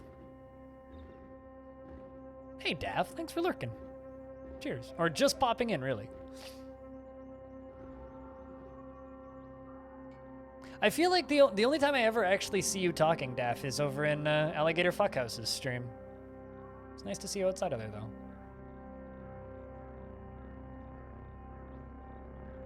I'm totally okay with being this stream that people just like lurk to. I can't handle 10 minutes of lurks. Like, to be clear, I'm not like being ungrateful or something, but like I can handle a certain amount of lurks, and then after that it's like, okay, I need to change it up for me. If you want to buy a racing game, what racing game? My light manipulation is out. Okay, fine, I'll just shoot. No, not my goat folk savage. You bastard. You killed Philly. I don't know what his name was, or if he had one. I just kind of convinced him to do my bidding. I've got an asshole with a grenade launcher running at me. Got him. Well, I guess I can go take that sword. Okay, you can be my new friend. Thank you.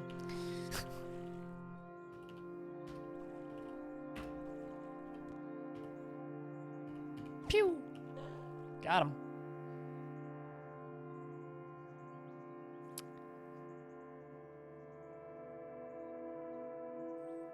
Like, interacting with people is important so you can have some feedback. Yeah, it's the dopamine hit of people are talking and they like this.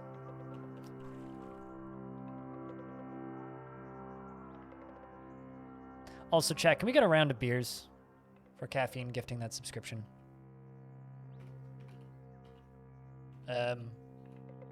Game, please don't target my friendly. That would be cool. If you didn't do that.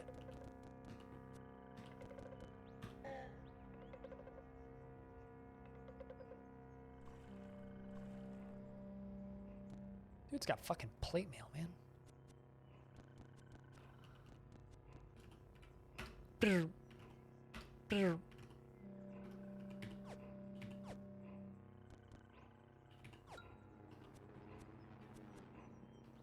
I'm just gonna walk away from you while my friendly hits you. Elastine gloves. It's a real pity I can't equip those, because I can't remove the fickle gill and auto-equip them. Or actually, did I? Nope.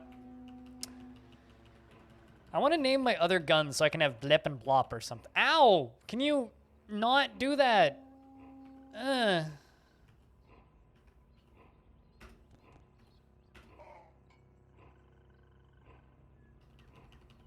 It's not nice.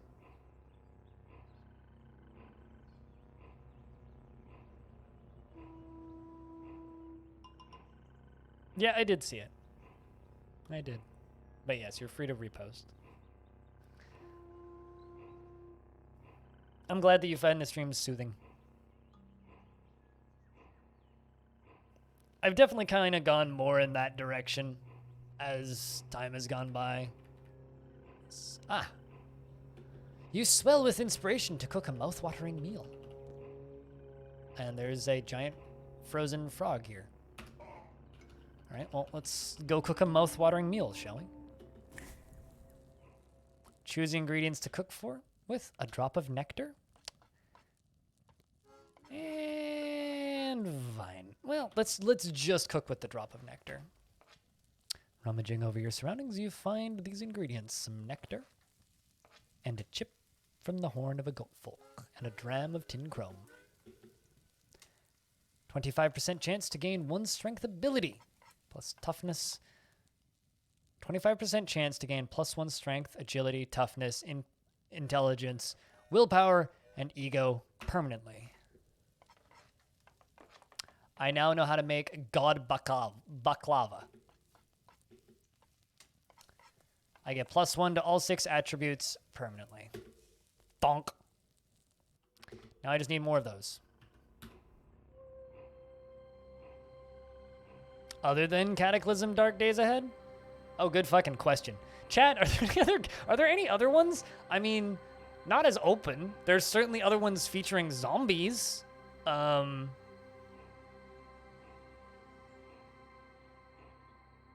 am I blanking on the name of it now? Trying to think of, what's the name of that one Cthulhu roguelike that has guns? I know that's very generic sounding.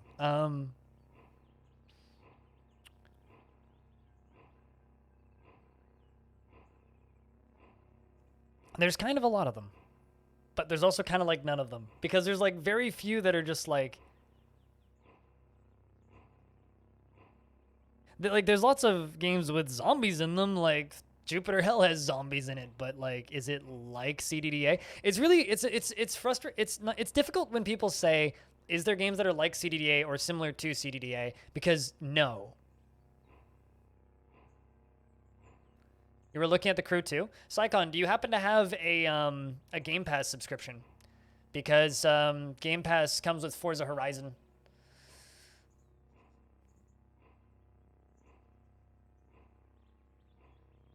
I've had baklava before. There's a bakery out on Vancouver Island that makes them. It's delicious. Delicious.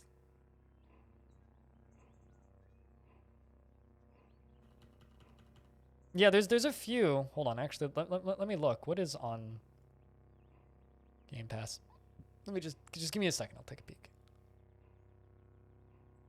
Under racing, for PC Game Pass, Forza Horizon, also Forza 7. If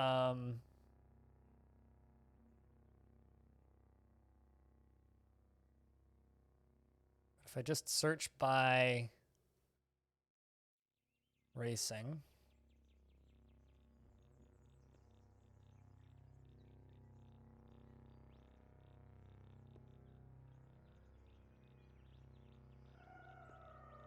Yeah, it's just Forza Horizon. But yeah, if you want Forza Horizon, you'd get a bunch of other games with that. Yeah, as far as zombie roguelikes go, I really can't think of any. Like, there really isn't any others that are, like, focused on zombies specifically.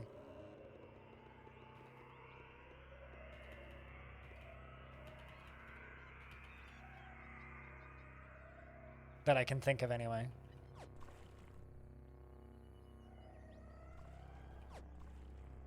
I hate these sowers.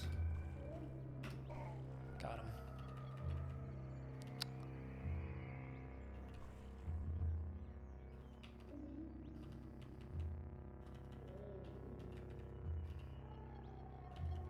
How far do I need to follow this river?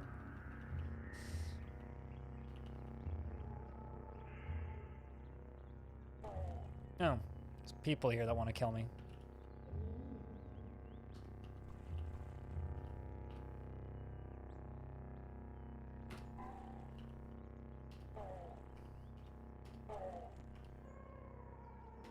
There's so many of them. They come from the walls. All right, well, you know what? I'm just gonna walk through all of you.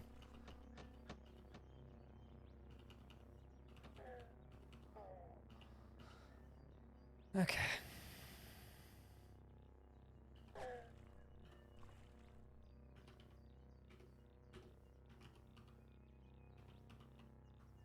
Oh, and the flies. Jesus fuck, where did all of you come from? It's like suddenly everybody just spawned into existence right there. I'm just gonna leave that tile. Because that tile is scary. And I don't like it very much. I'm not welcome in their holy places, apparently.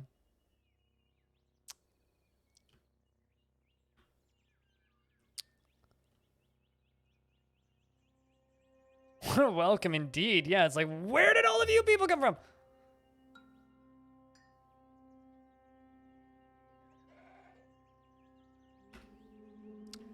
You feel a soothing tingle as your wounds start to close. Let's put up a force wall.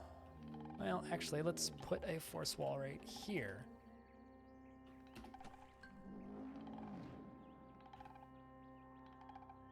The tingle begins to fade. Well, I made it off the map.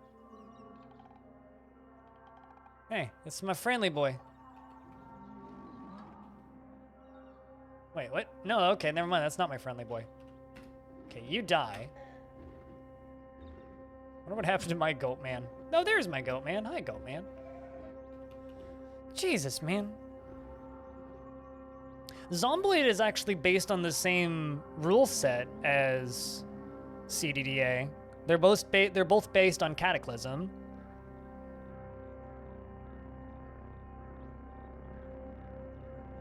Hold on, let me just do a thing real quick.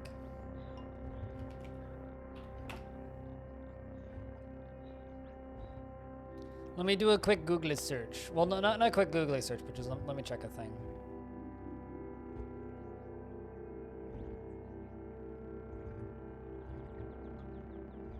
I mean, I guess you could kind of count Doom RL, but that's more just like Doom. That's like demons and shit. It's not zombies.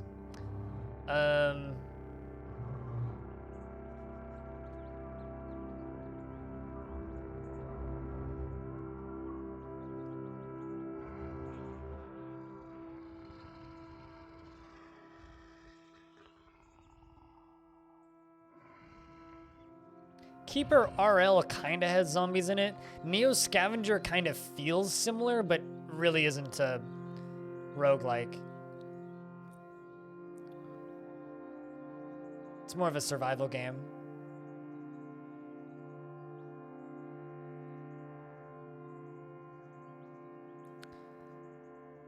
Well, Neo Scavenger doesn't have zombies in it from my recollection of it, but it certainly is like a big fucking survival game.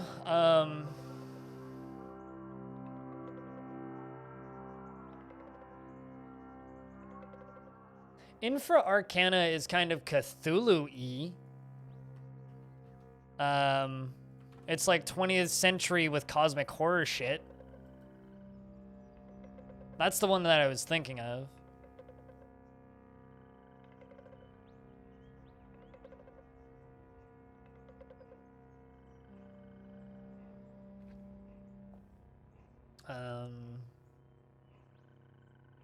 I would check out Keeper RL, which has like goblins and zombies and undead and necromancers and shit, but that's more of a,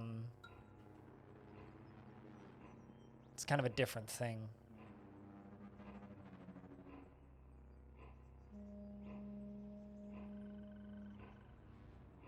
It's very clumsy because it's based on a Flash engine. Wait, really?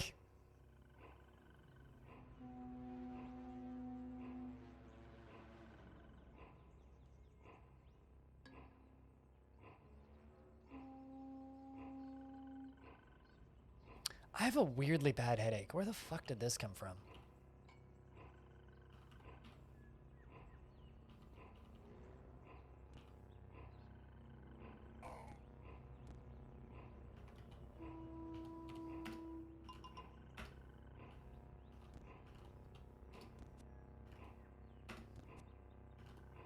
Why are goat folk so annoyingly hard to kill?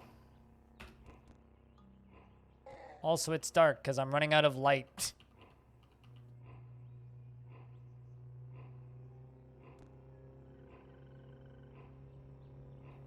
Okay, you can be my friend now.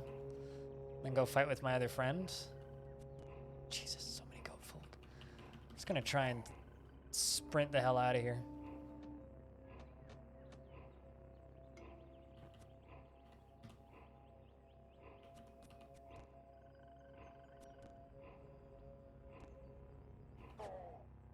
All right. Ow. Forager shoots you with a shotgun. Cool. Let's just walk away from all of this shit.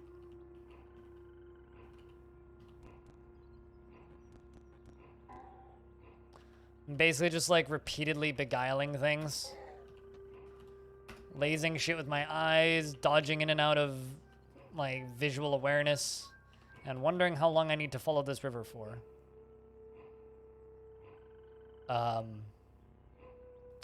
think everything's on fire. Look at that. Alright, well I can force bubble if need be.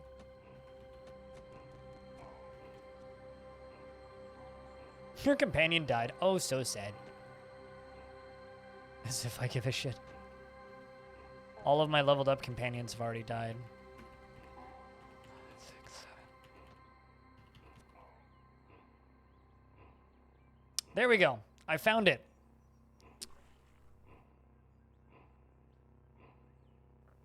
All right, well, let's just turn this on real quick. Actually, no, this is what I wanted to try and do.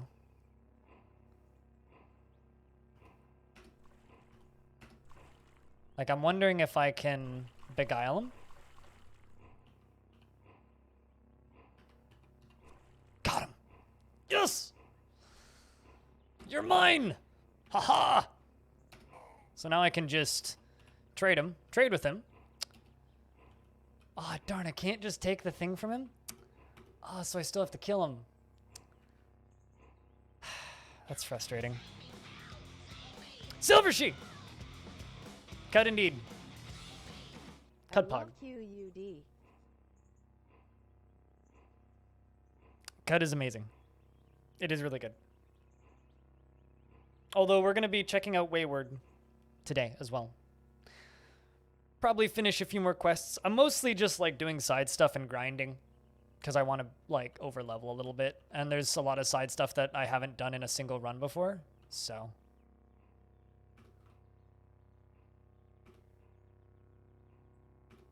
I don't know what this guy's going to do, so I don't necessarily trust him. So you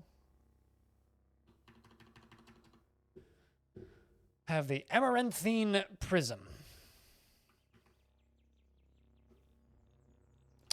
And even though I have you beguiled,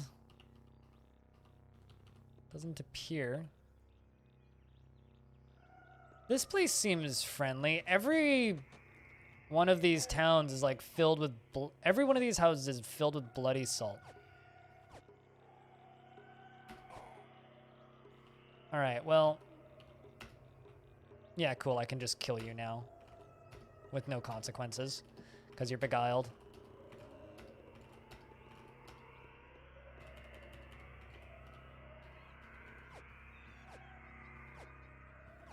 Because otherwise this guy would just be a pain in the ass to kill. But because I have him beguiled and he's my friend, in quotes, I can just do that. Your reputation of the children of Manum decreased by 210 to minus 860. The water barons, however, like me a whole bunch more. My companion has died. You lased him to death. Well, I mean, this is indeed a pure Esper run, yeah.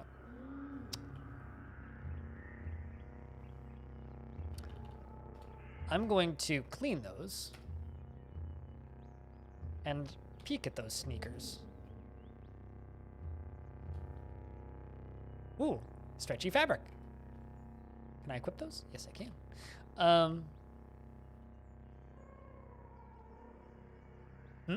The jeweler mumbled with stone in his hand. Lapis from the shore of songs, said boy. And Jasper, said rock. Yuri furrowed his brow. You don't need the tale of every thirsty fool, boy. The boy seemed to ignore him and pointed to a small, dusky shard in the jeweler kept in the file on the high shelf of the pink cabinet. Did it madden Prem truly? Or he glanced over his shoulder at a black glass inside. Indeed, boy, though I've heard it told all kings are mad. Who else would think themselves fit to rule as eaters? From which shore was it culled? Asked the boy. None of this world. Do you know the tale of Pitot? No, the boy lied. When the eaters lived in the skirt of the stars, they visited the worlds of 1,000 different beings. And those beings likewise visited our own world. Several of those beings had assembled a coven that spanned the firmament. They welcomed the eaters into its fold. For ages the civilizations of Coven knew kindness and prosperity. And to all the reaches of the clustered cosmos. Hey, Liquid Media, what's up? You've never seen Pure Esper? This is Pure Esper, and it's going.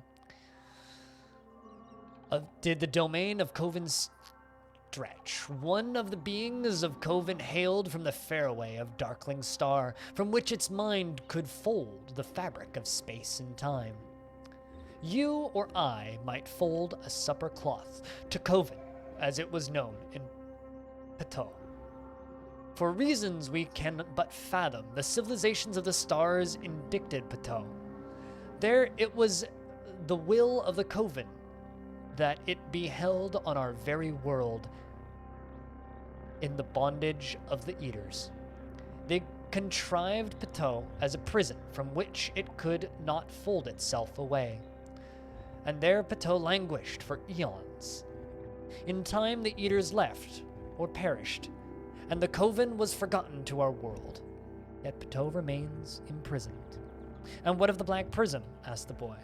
A handful of black sand drawn from the shores of a dreary rock that spun around Pitot's star.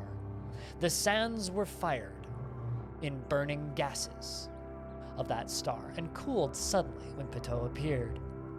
In Cud, a moment thence, it was that Pitot bestowed the glass to an ancient custodian of its prison, so that the man might free it. Once the man had chosen to wield the glass, it began to mantle with an amaranthine hue.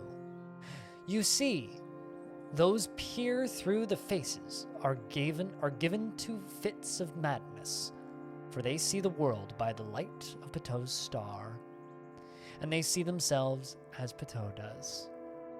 What will become of it? Does it frighten you? Immensely. I mean, to see it destroyed. But it bears the properties of no earthly glass, and my guild would never forgive me if I forsook the chance to study it first. It was the jewelers who bartered the thing from the prism's grieving sister. Now, of this splendor, you are to study still. Yuri lifted another stone. The boy's eyes stayed fixed on the prism. The black glass. Let's take it. Of course, I could still equip it, just to see what would happen. I mean, I did have to murder someone to get it. Take the jerky. And disassemble the plastic tree.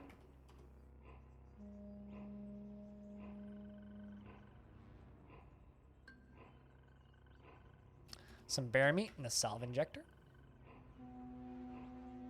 So, in this game, there's kind of like... There's two main classes. There are Truekins and mutants. Truekin are like normal-ass people, more or less, that upgrade themselves with upgrades, i.e. cyberpunk style. So you could like replace your legs with tank treads or replace your arm with a big knife, that kind of shit. Then there are the mutants. And there's kind of three ways you can go with the mutant. You can have mental mutations, purely, which is called being an Esper. You can have physical mutations, purely, which is a chimera. Mental mutations are like Sundermind, which lets you blow someone's brain up at a distance.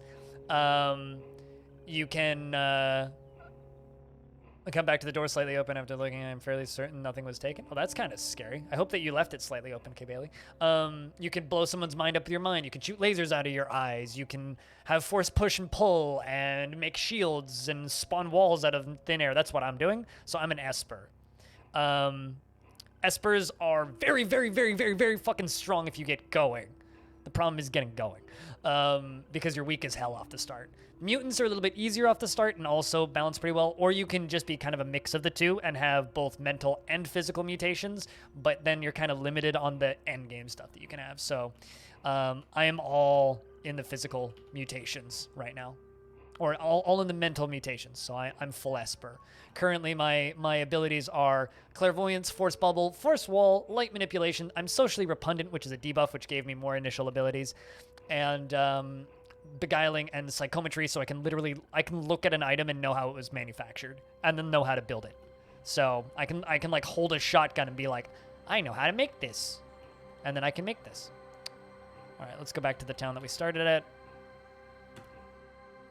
Takoyaki is what I'm calling it. And talk to this albino ape. Oh, no, not you. I need to talk to the warden, wherever he went. Let's wait till he shows up. Warden, where are you? How are you? Oh, there you are. So, I showed up here, and the local shopkeeper is part of a faction that really, really, really hates me. So I murdered the local shopkeeper, so there's like $1 bajillion worth of stuff here. Rather, he tried to kill me. It was self-defense, but I did take all of his stuff. Madam is dead. Have you recovered the talisman? Is Madam dead? Have you recovered the talisman? Yes, he's dead. Is that so? Only a ferocious warrior could have slain Madam. You must be such a warrior. Now hand over the prism and choose your reward.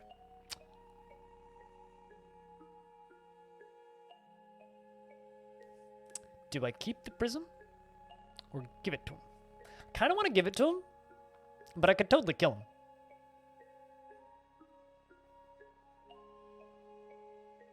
I mean, the evilest creature in this world are cats. Okay, Bailey. I am not welcome in their holy places. What does it even do? Good fucking question. I don't know. I'd have to check the wiki. I genuinely do not know.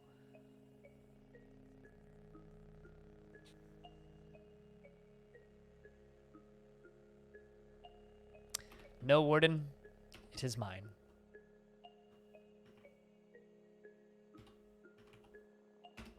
Actually, hold on. Let's just push you into the wall first. Oh, never mind. I'm just knocking the walls over. Nope. Okay. Smart enough to not become friends with me.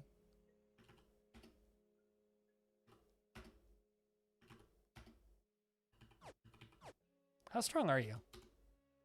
Tough. Not too bad. I can do this.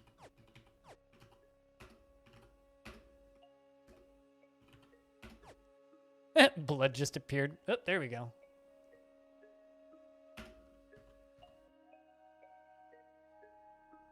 I need my light to come back.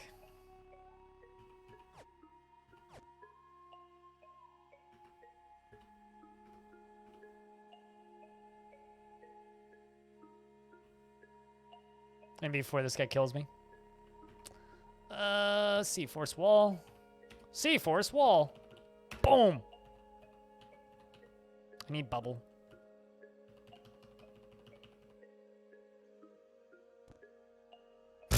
Everybody's attacking me. Cool.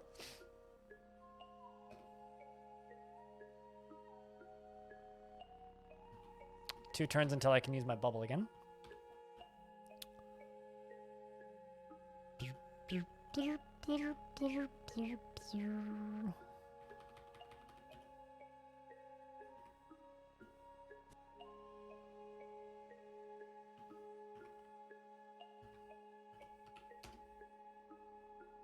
The soothing tingle fades.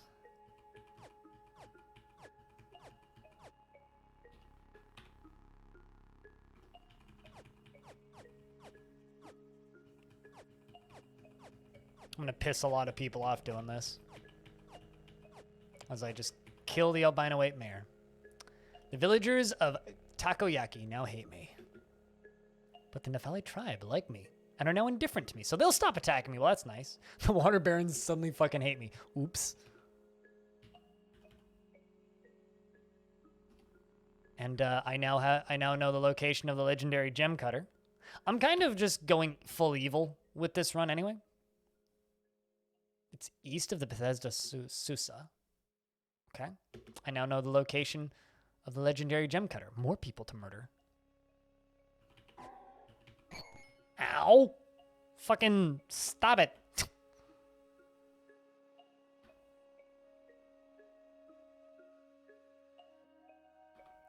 Caught in a landslide, something escaped from reality, animal?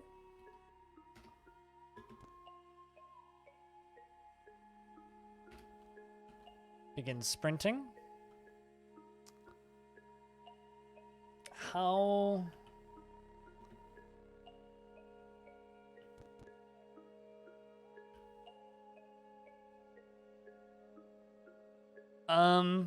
I once managed to get cats indifferent to me, but that's the closest I've ever managed to get. Apply to... Oh, come on! You need to equip it as a weapon and attack.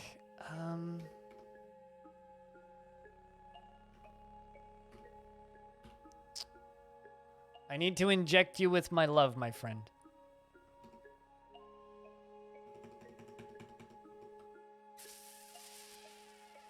I'm very worried right now.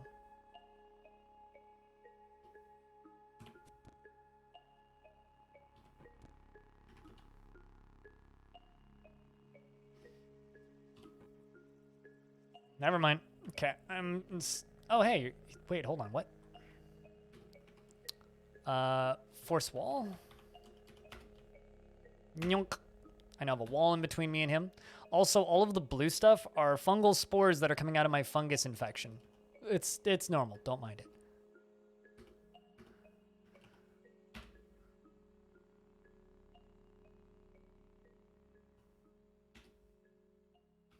Are you still just fine?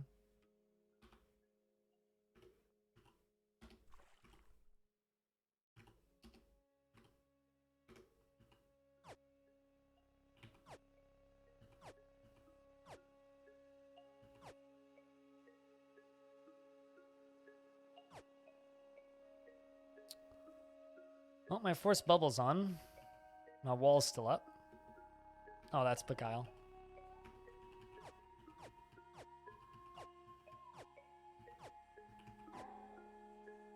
Did I just...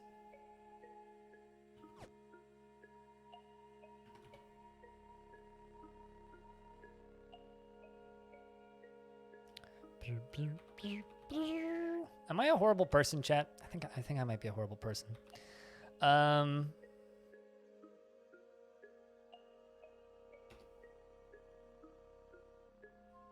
Oh, is that a thrown weapon?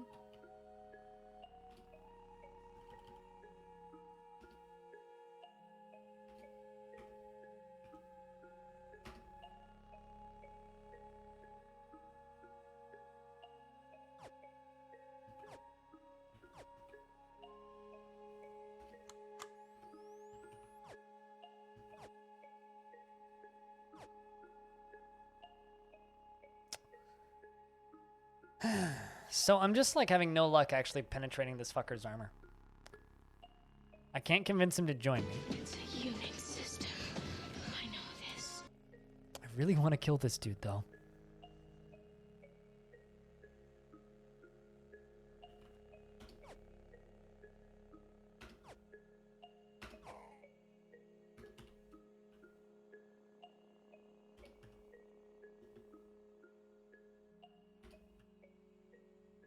Oh, hey, magnetized boots.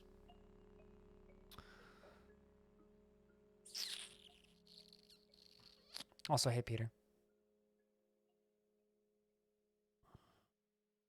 Well, let's just leave.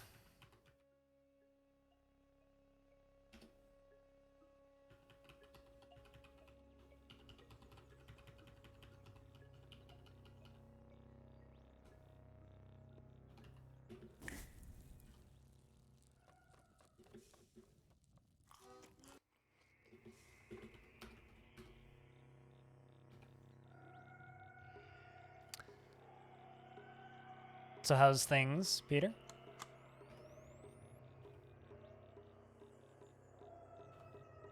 It's a little annoying that it's so cumbersome to replace the cells. All right, let's equip this thing. Let's see what it does. The hover sled was unequipped. Got the achievement. Go on, do it. I think I'm gonna die now. I just have this feeling. I'm actually curious about something. Oh, hey. It's now my rarest cut achievement. Cool.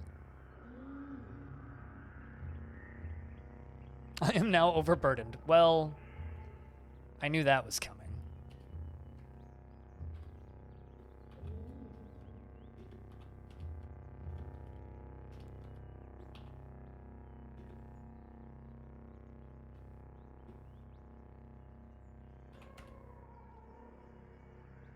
Strange plant. I can detonate the strange plants. Let's deconstruct those boots. Deconstruct that. Drop those. Drop those. Let's also drop that and drop that.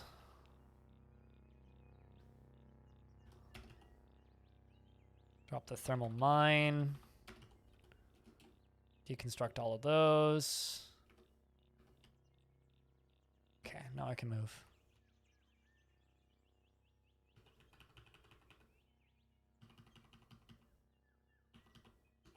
Anyway, what does it do? Yeah, I have no idea. I should probably gives me -1 willpower and +1 ego. A starless triangular prism of black glass. It's probably my most valuable artifact now. I'm actually just gonna wiki it and see what it does.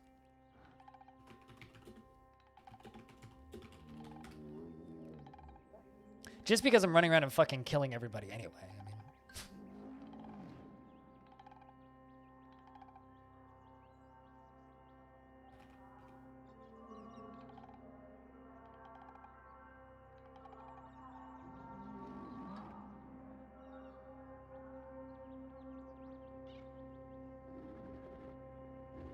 Ah, interesting.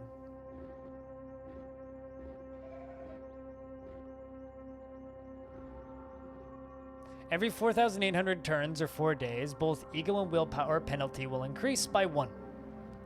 So it's a cursed item. As the ego of the player grows, the name of the prism changes in colors. So my willpower is going to drop and my ego is going to rise, which is terrible for my class.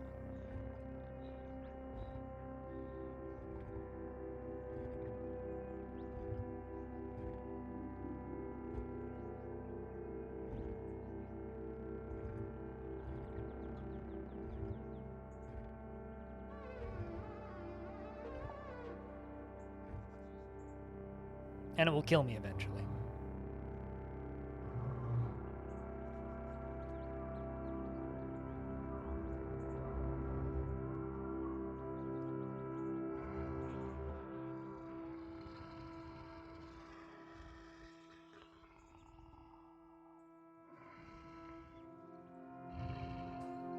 So, well, I was able to increase the quality of the Discord record streams, Peter, by boosting my server. If I get, I think it's 9 more server boosts, we will double the quality again. Currently we have 4. So yeah, I just signed my death warrant. I've completed this quest before, but I've never actually taken the damn thing. But it looks like it'll give us some interesting lore, so I'm kind of okay with that.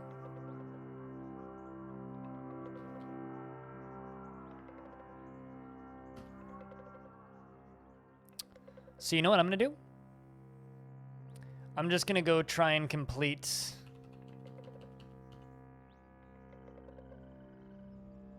Golgotha.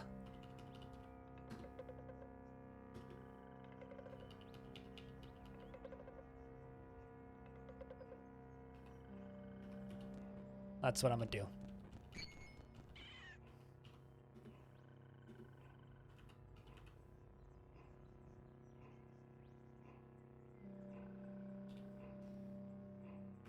Because I'm dead. Basically.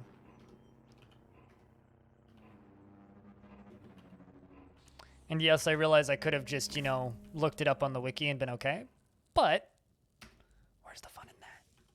Choose ingredients to cook with. Honey.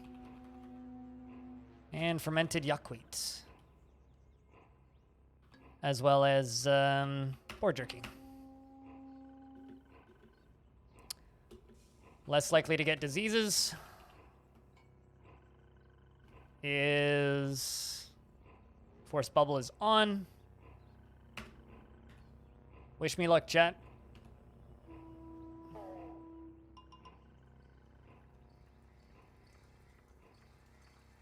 Wait, really? You die falling down that shaft? Huh. Well, it's an extra achievement. The more you know. I didn't realize there was a difference between any of those. Well, I've learned 2 things today. Thing number 1, don't put on that artifact. Second thing I've learned today is don't jump down that particular shaft. Hi, back. We just died. I'm totally okay with that ending, though.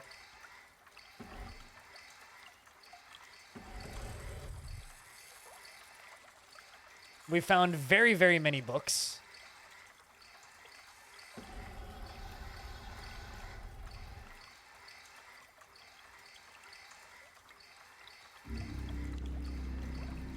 True story, I had no idea that that particular shaft would kill me.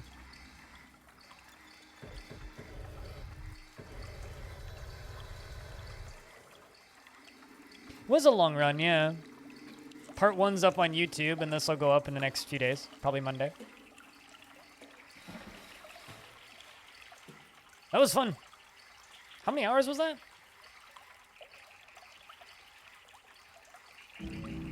I don't think it says.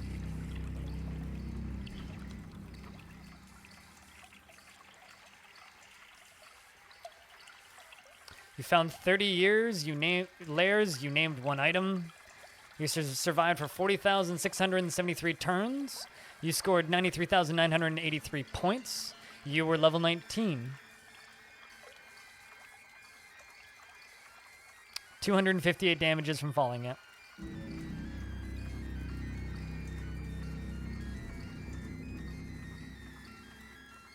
Caves of Cut, everybody.